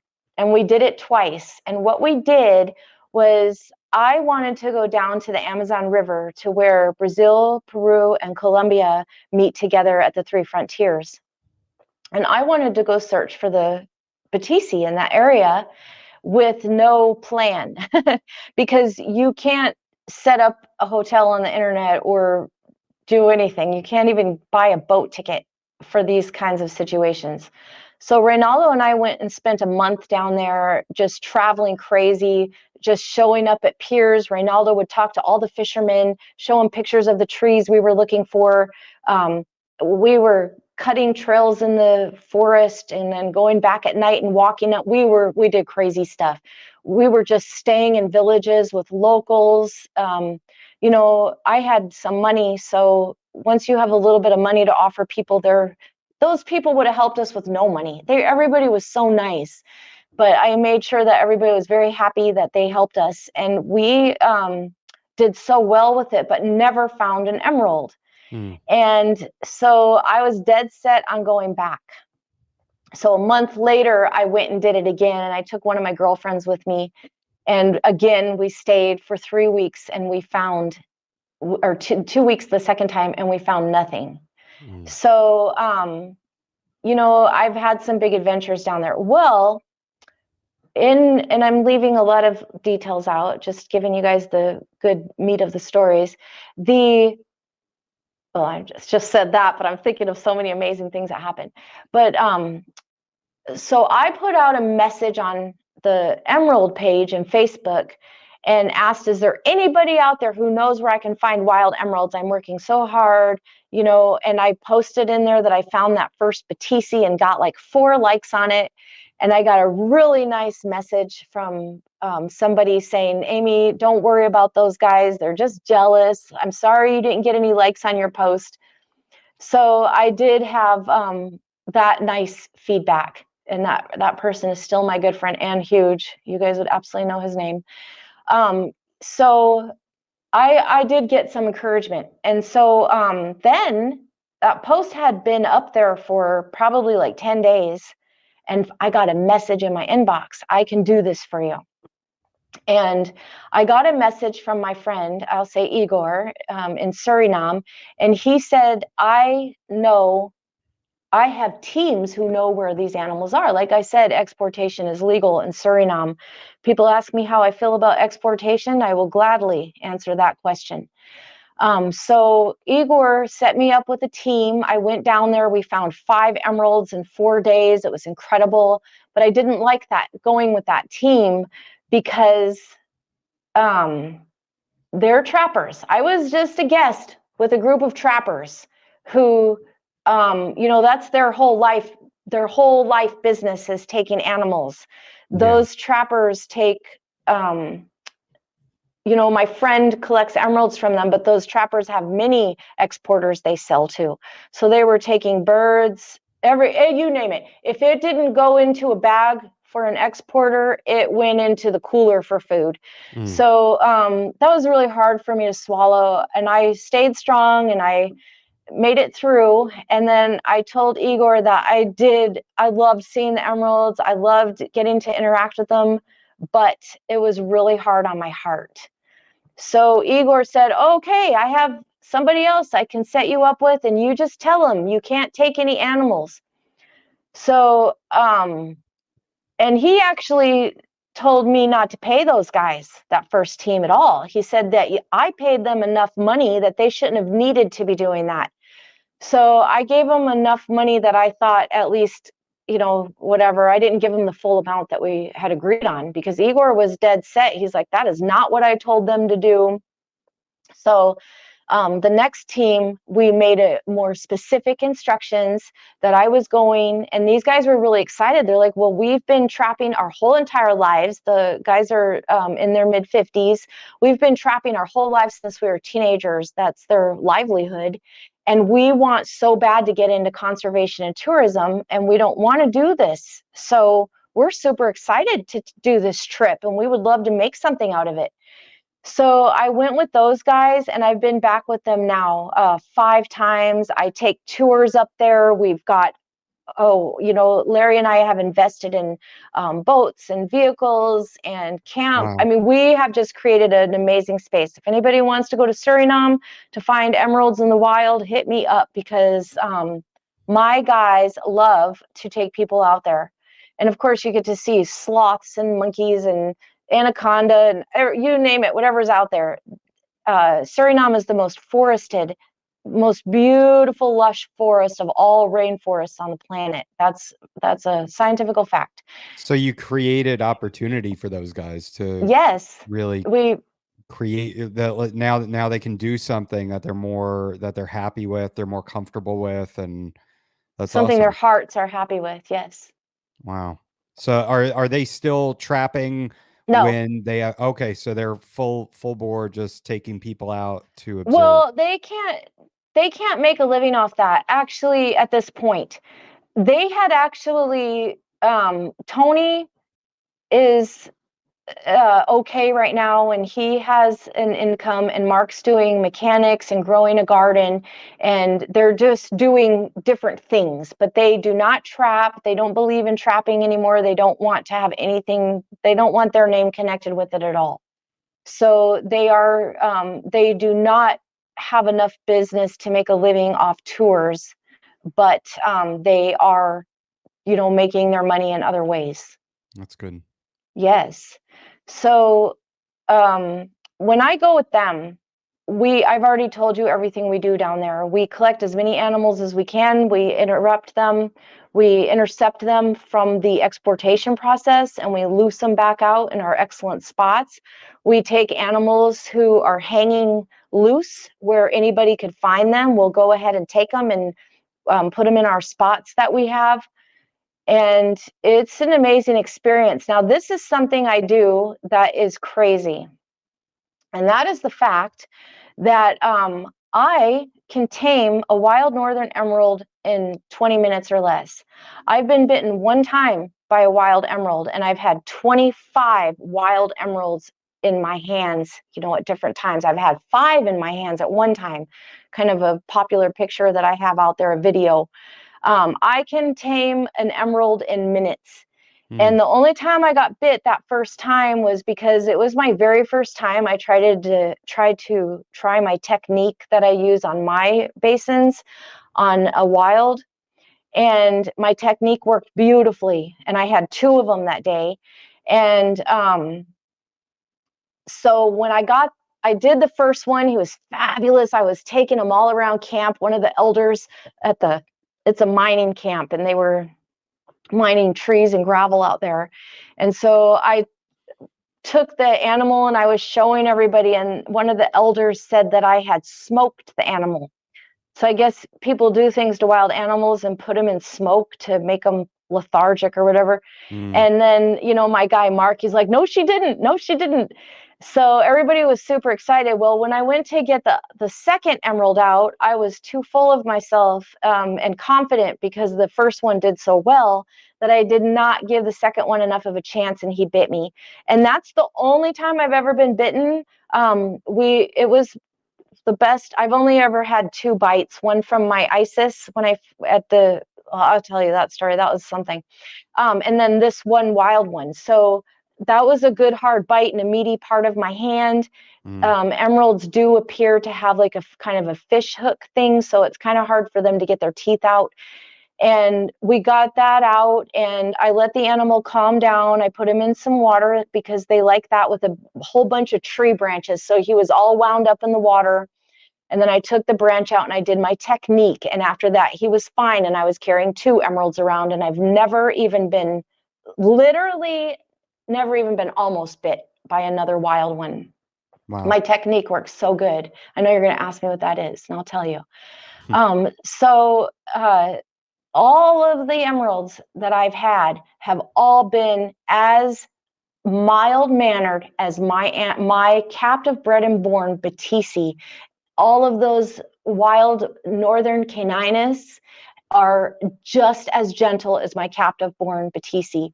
So I challenge anybody who the reputation that these animals have, I challenge it completely, because 100% of the captive and wilds that I've ever been able to handle have all been literally kissable on the mouth.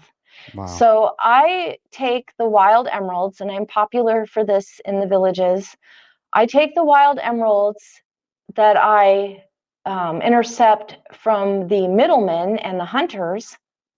If I'm already out on the river, I don't bring the animals back for this. These are just the animals that I collect in the villages to take back to the wild later, which is a lot. And so I tame the wild ones. It sounds crazy, I know, but it's true. Lots of videos to prove it. Lots of people there, including famous people like Dave Kaufman and Bob Bledsoe, have been on my trips and have done this with me and have videos out there of it. As controversial and crazy as it is I tame those wild emeralds and I use them as ambassadors. So you can actually see me taking 3 is the most I've ever had at once. 3 full grown wild emeralds who have already been through the stress of part of the exportation process, which means put in a bag, kept on a boat for days or weeks, Mm. sold to the middleman, kept in a wooden box at the middleman's house, and then I've got them in my hands. And I can put 3 at a time, or have, on a little tiny child and let that child hold that snake. Why would I trust an animal like that? How could I possibly trust a wild animal to get on in a child's face? Well, I have learned so much about, and this is when you ask me, what did I learn out there? This is my main thing that I've learned. These animals have such distinct body language. It's unbelievable. All the way from the way they wrap their tail, to their flicker of their tongue, to their eye movement, to the tensity of their muscles.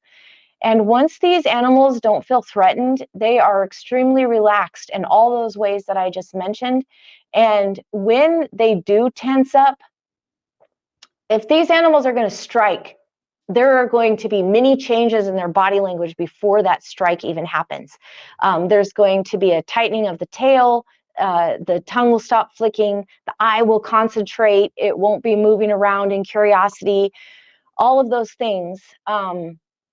So I do trust the animals. Now, another thing that I happen to know is an emerald bite is not, I want to make a video. I've taken 2 bites.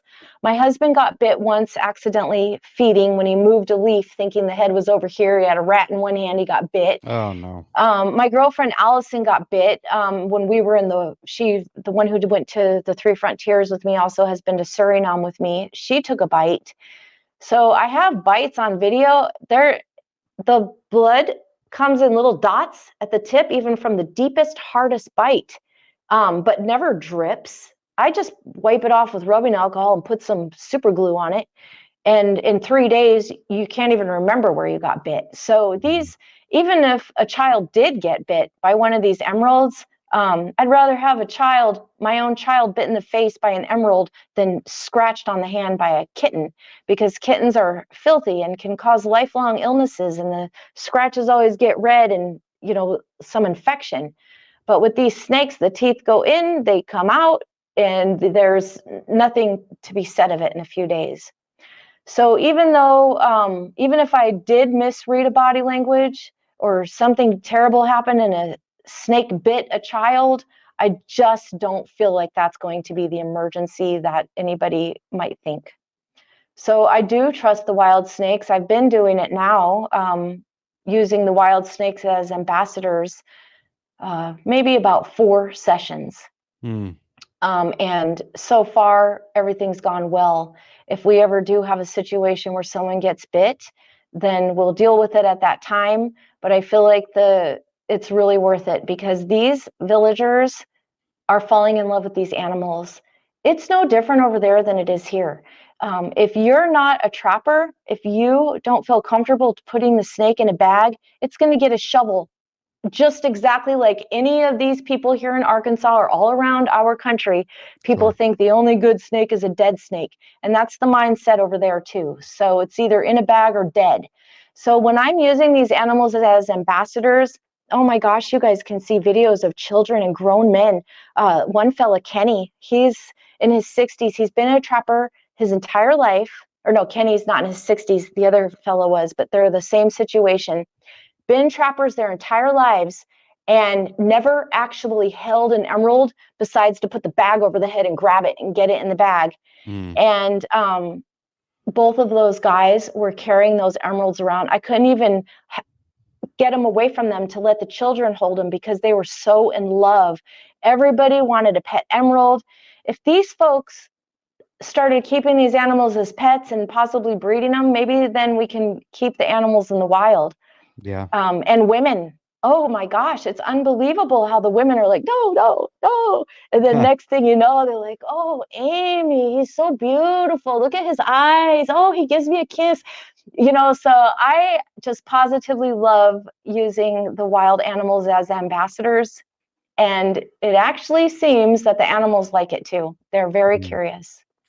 So how how do you feel about the exporting process? Do you feel that it's necessary to keep captive breeding going and bring new diversity to the gene pool?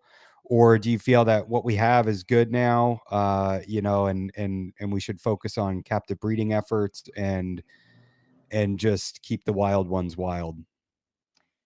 Of course, I would like to keep the wild ones wild. That would be the most ideal situation. As not a snake breeding person, a lot of people do ask me about a gene pool.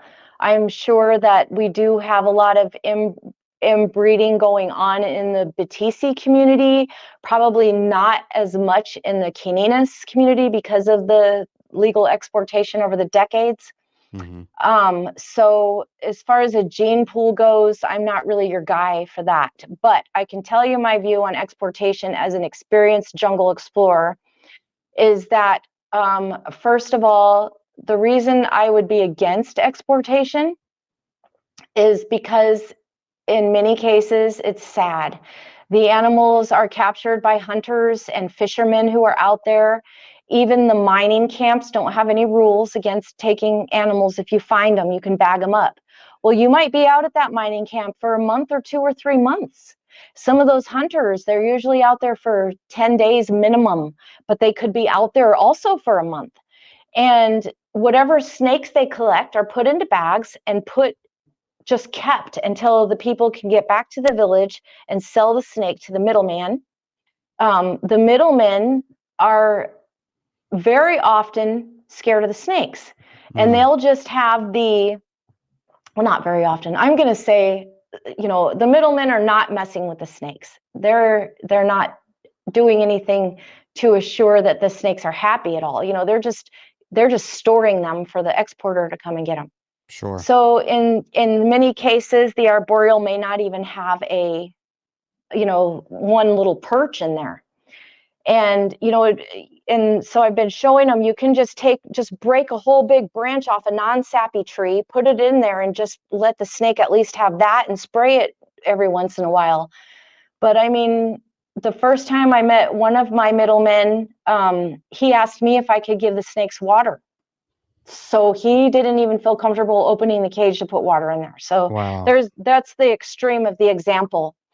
But So even still, they must be really compromised by the time they actually get here for the that's trade. right. That's Yeah. right. And then you can just climb into a taxi cab in Suriname. And after one taxi driver told me about this, now I ask just out of curiosity. And those taxi drivers can tell you which exporters will take any animal you bring them. Mm. And then there are two exporters very specifically who are my very good friends, who the cab driver will tell you, but they only take good fresh one. It has to be fresh. It can't be old.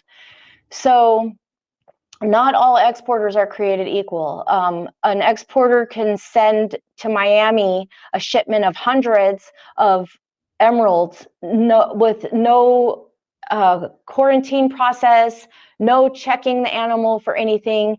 One animal's sick, as we know, there are diseases that are transferable, that are lifelong, uncurable as far as we know. So those animals are all getting put in a box and sent to Miami. And then you have your exporters who are very careful. They care about their reputation.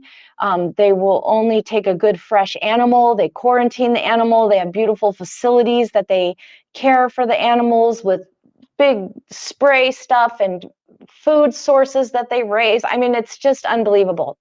So if anybody wants to look for a wild caught northern, ask the person you're buying it from, and buy it from Miami where they're coming in fresh. Don't get a wild export from anywhere else, is my opinion. Yeah. Get it from Miami and know who the exporter is. And I'm sorry I don't give names. I feel like people, I just like to not. I like to keep my friends, and that's the Sure. best way to make sure. So even though I'm saying great things about them, so if you're going to get an exported snake, try to find out, a little bit about the animal and the person who brought it in and your exporter.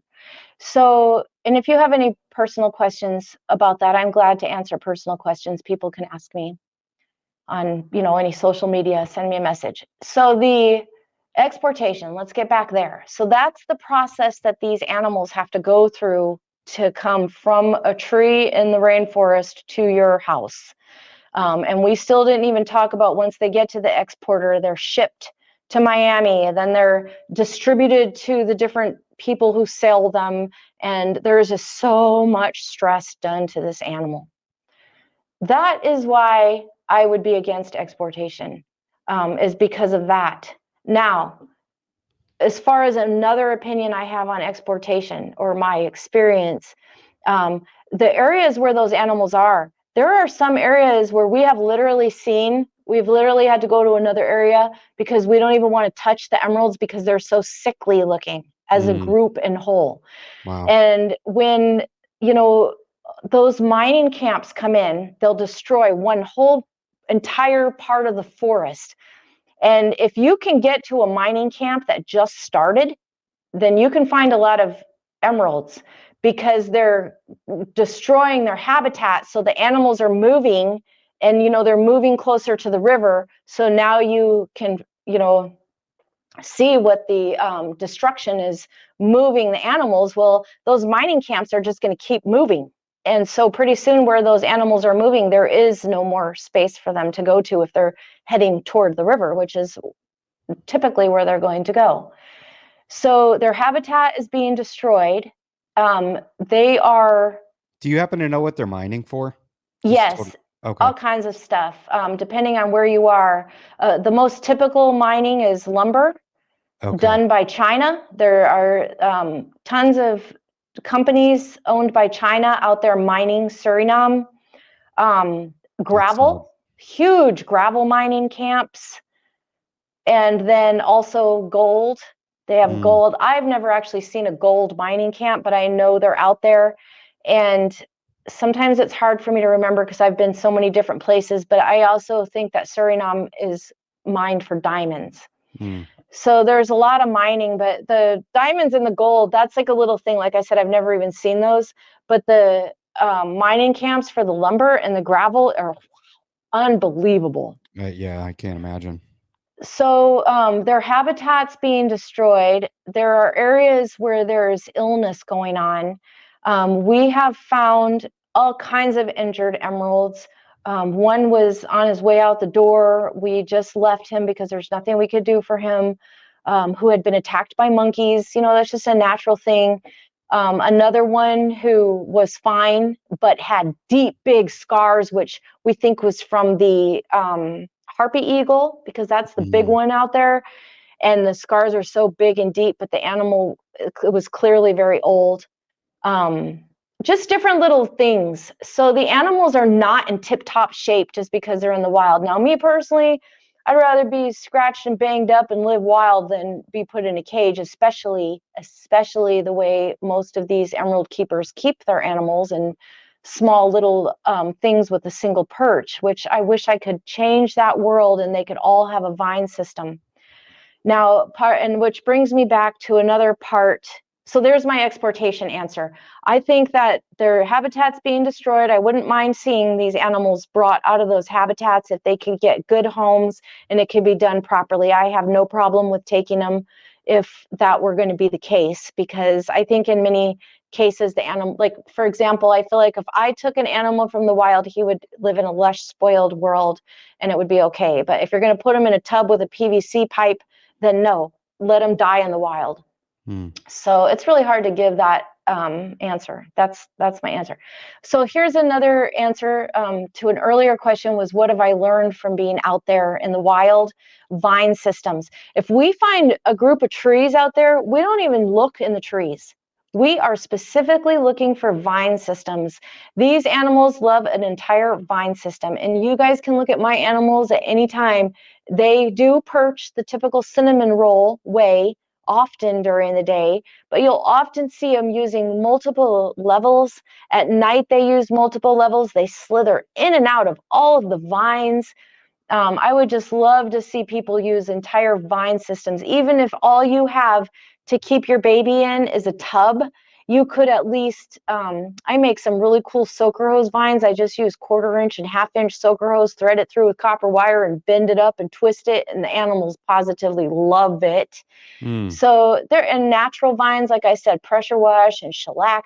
So many different things you could do to get a good vine system for your animal, no matter how small their little habitat, a cage, whatever you keep them in. So I would like to preach vine systems. Another thing is that there's a lot of airflow in that canopy. We have automatic fan systems in all of our enclosures. We have radiant heat panels, but I would really like to have some more absorbable type of heat panels. I don't know exactly what that would be right now. I do have Joe Monahan that I follow, and he preaches that.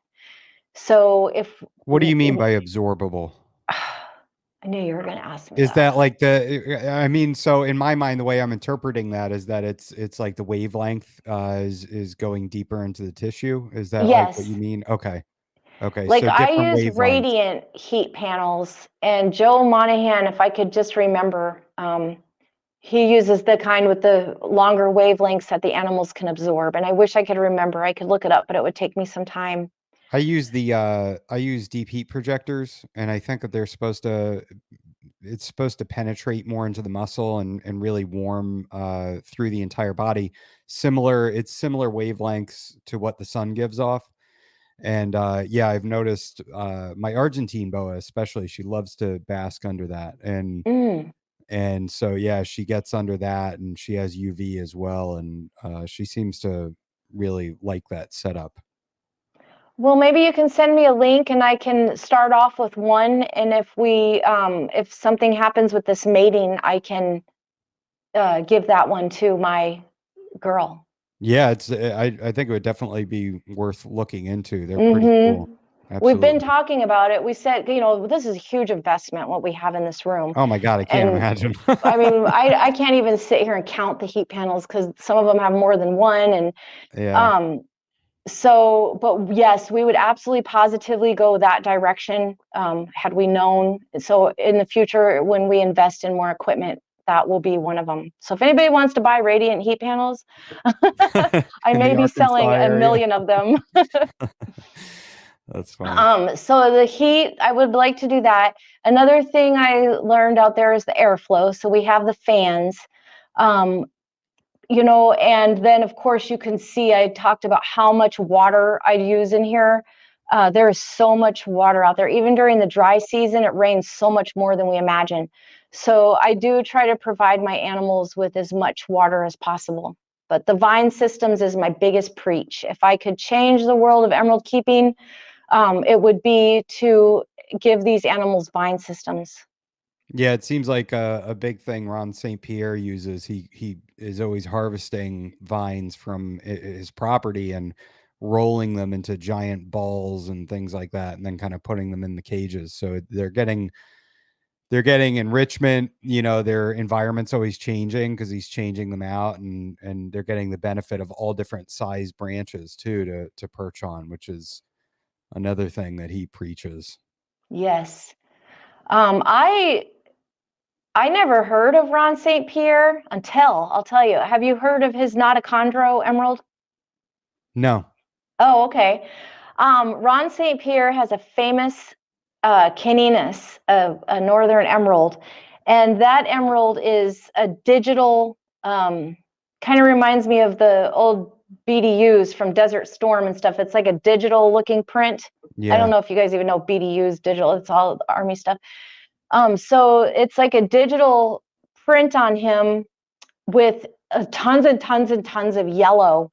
So if you just looked at him, you would think it was one of those. I guess it's called a chondro. I didn't know what the name not a chondro meant, but then Yeah. someone explained it to me.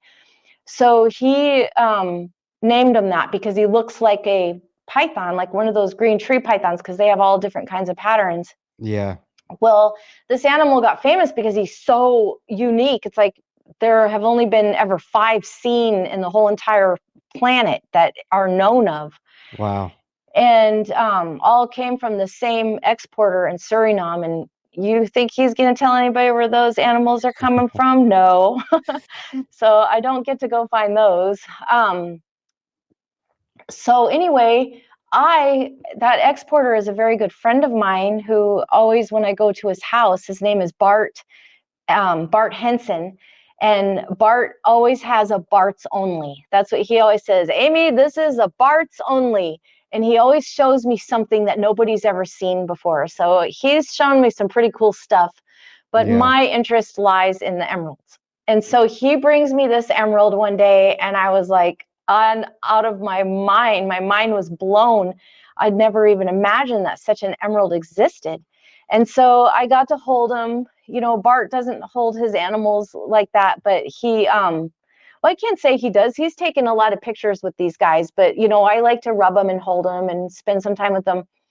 And so I was holding this animal, and I took pictures and videos, and Bart said, don't share any of those pictures. Don't post it until I sell this animal because I don't want bad luck, And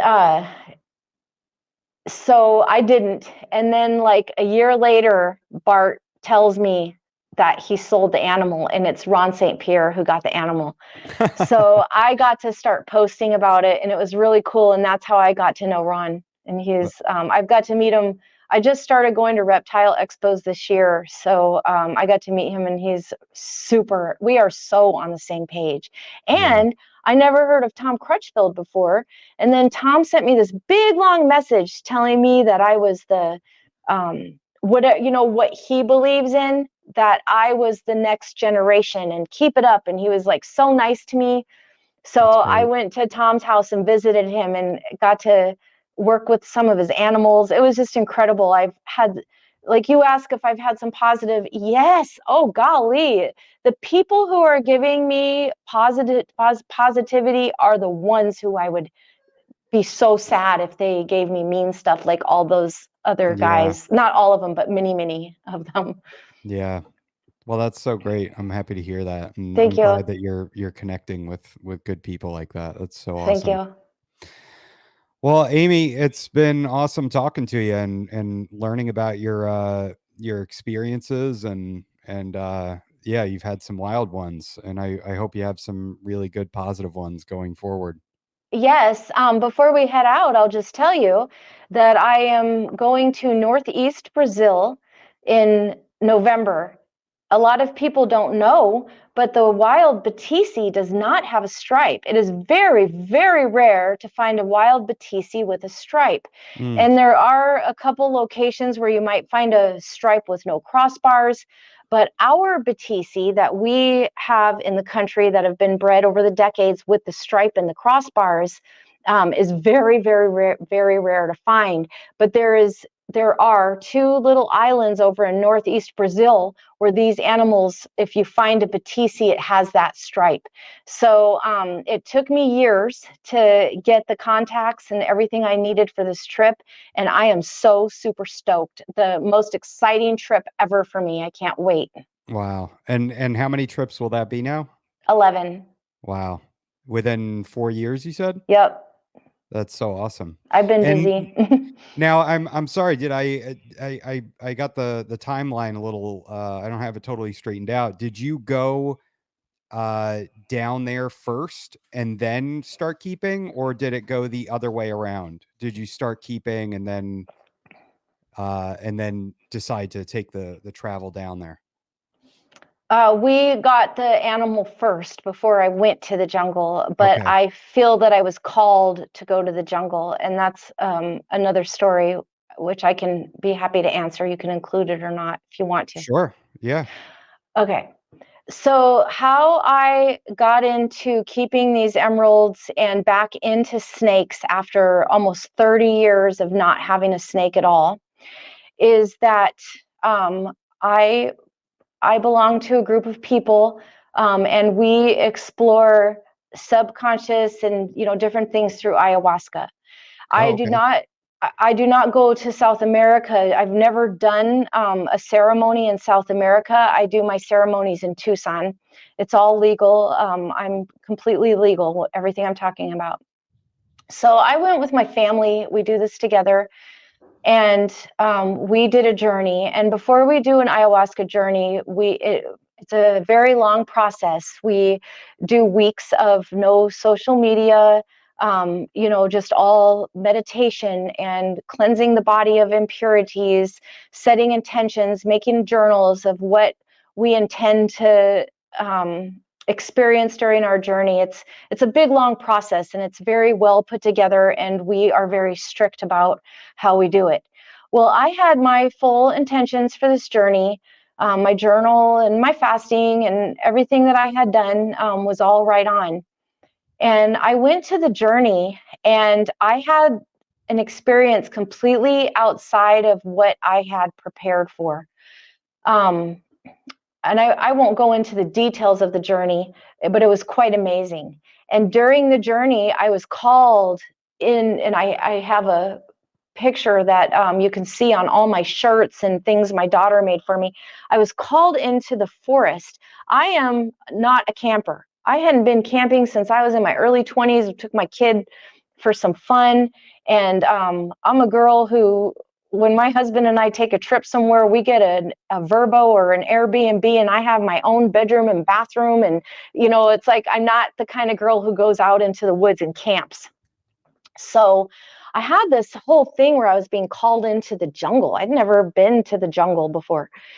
And there were sounds and smells, and I could feel the earth under my feet, these types Was of journeys. was this like, so this is during the hallucination? Can you Yes, I'm walk just me laying through like down. getting okay, so you take this substance, do you ingest it orally? Yes, it's a little drink you take. Okay. And then it will start to wear off after a couple hours, and you go back and get another drink. You're not like out of it. You're just kind of here in and out of a subconscious ayahuasca. Okay. I'm sure a lot of people can Google it or may know about it already. It's not real, it is real different, but for somebody who doesn't know the difference, you could think of it some similar to psilocybin, which is a more common medicine that people use for healing and therapy and things like that. So Okay. ayahuasca is just a little bit more intense of something similar to that. A lot of people use the ayahuasca for to overcome addictions, all kinds of substance abuses, to overcome childhood traumas, even to be able to heal from deaths.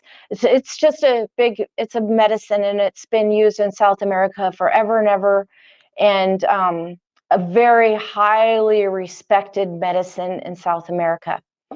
And So when you mentioned cleansing your body of impurities, does that mean like abstaining from alcohol? Is that like a really clean diet? Like what does the preparation look like for that? And then for somebody like you that is so present on social media, and I swear sometimes I'm on there so much I start feeling physically ill. So how do you balance that? Because that's kind of where you're, you know, put it, that's how you stay in contact with your friends and everything. So preparing for something like this, you have to abstain from that. And then what is your diet like, and how are you preparing as far as abstaining from impurities and things like that? um, if you do drink alcohol, you definitely want to not drink for at least a couple weeks. They really recommend just 5 days. We Okay. do go a little overboard because we do find that the purer you are, the deeper experience you have. Um, and as far as social media, um, yeah, I don't mind going on social media to make contacts or even a post, but not scrolling and reading posts, not absorbing any type of news, or, you know, you just really want to keep your mind in the meditative state for as long as possible. So I'm not completely 100% cutting off social media for 2 weeks, but I will absolutely completely cut it off for 5 days. Okay. And it's just like, you know, if I'm on a dive trip and I'm out there scuba diving 3 times a day for a week, and I have zero connection to the world. So it's, Mm, you know, just, and when I'm in the jungle, I have no connection. So I'm okay with that.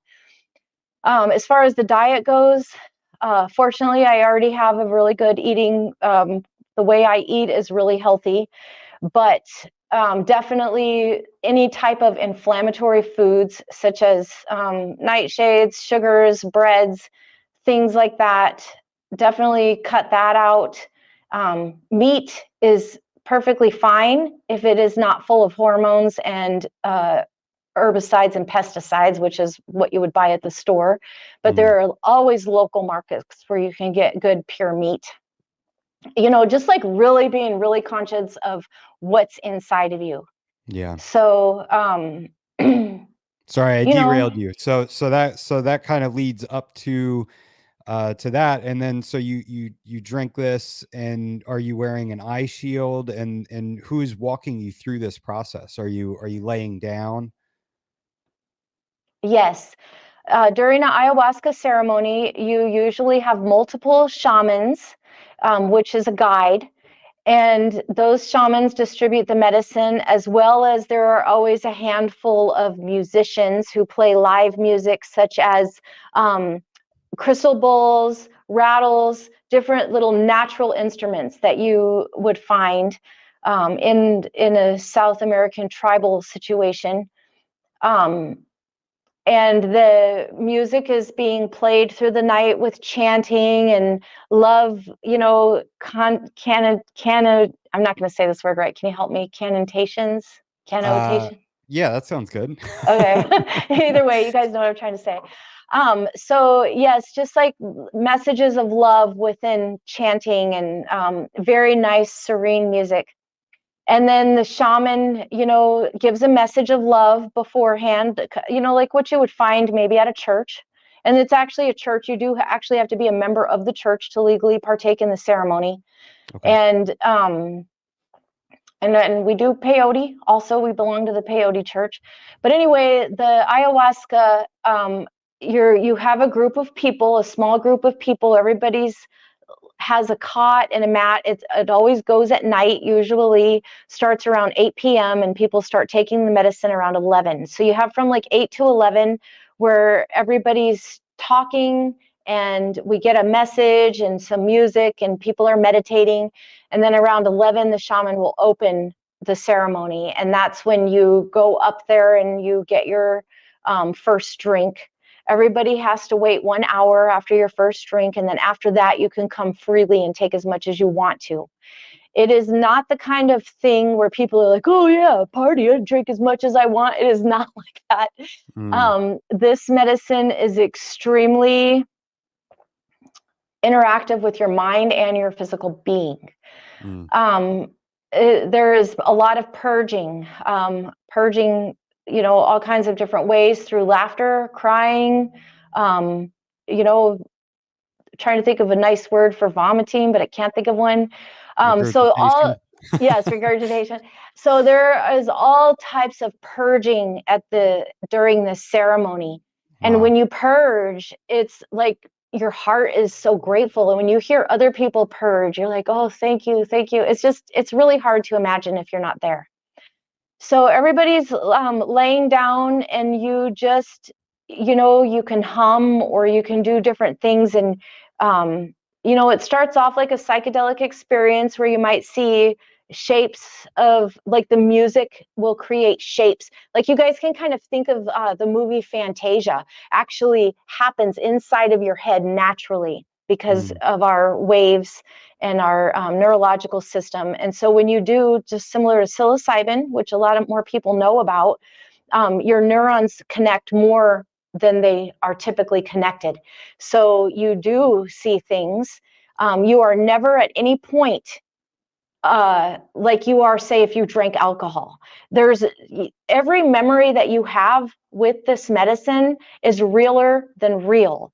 Mm. And it develops as time goes on. It's not like it goes away like, oh wow, that was crazy.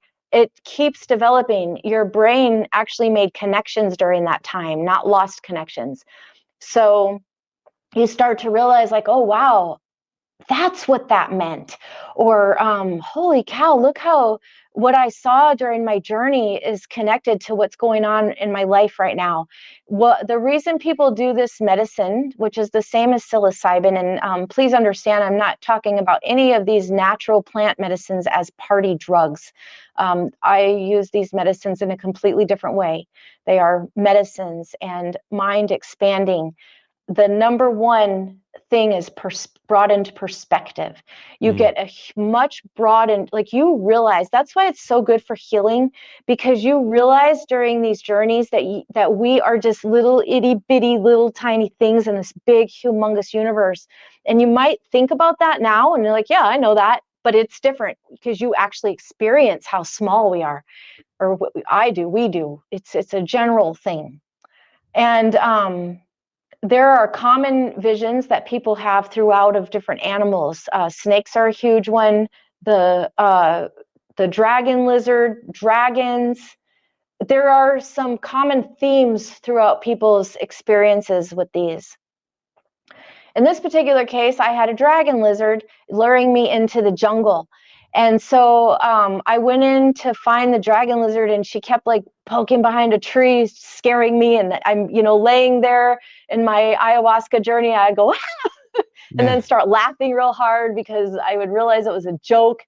And then I started losing my dragon lizard. So I went back up and got another drink and came back, and I was trying to, just like if you wake up from a dream and you're like, oh, I was flying in that dream. Let's see if I could get it back.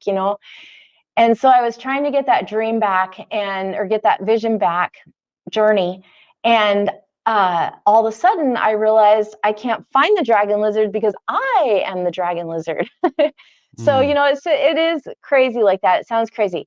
But it's a feeling that you're experiencing, and there's so much more than what I'm explaining. But the thing of it was, as I got into the jungle, and I was in the jungle, and I was feeling so much love for hours. That was my whole journey. That whole entire night was just feeling love. And I had serpents. I was not a human or even a physical being. I was essence, and I had all of these serpents slithering all around my essence.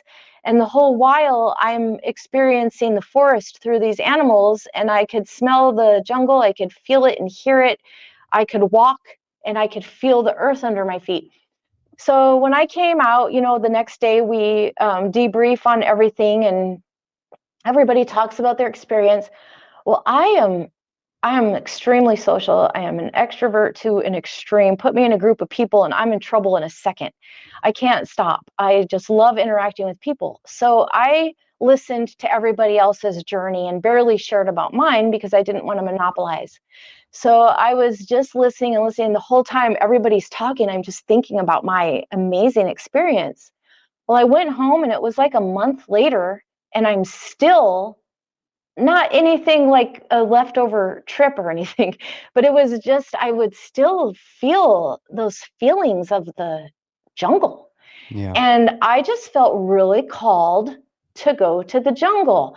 And that was why I told Larry that I really wanted a snake, one that I could hold and interact with, Mm. which is why I wanted a snake that I could interact with. So those are the reasons for that. And um, it was really sad. The first time I went to the jungle, I told you I signed up for 2 months, and I had told Larry, I'm not sure if I'm coming back.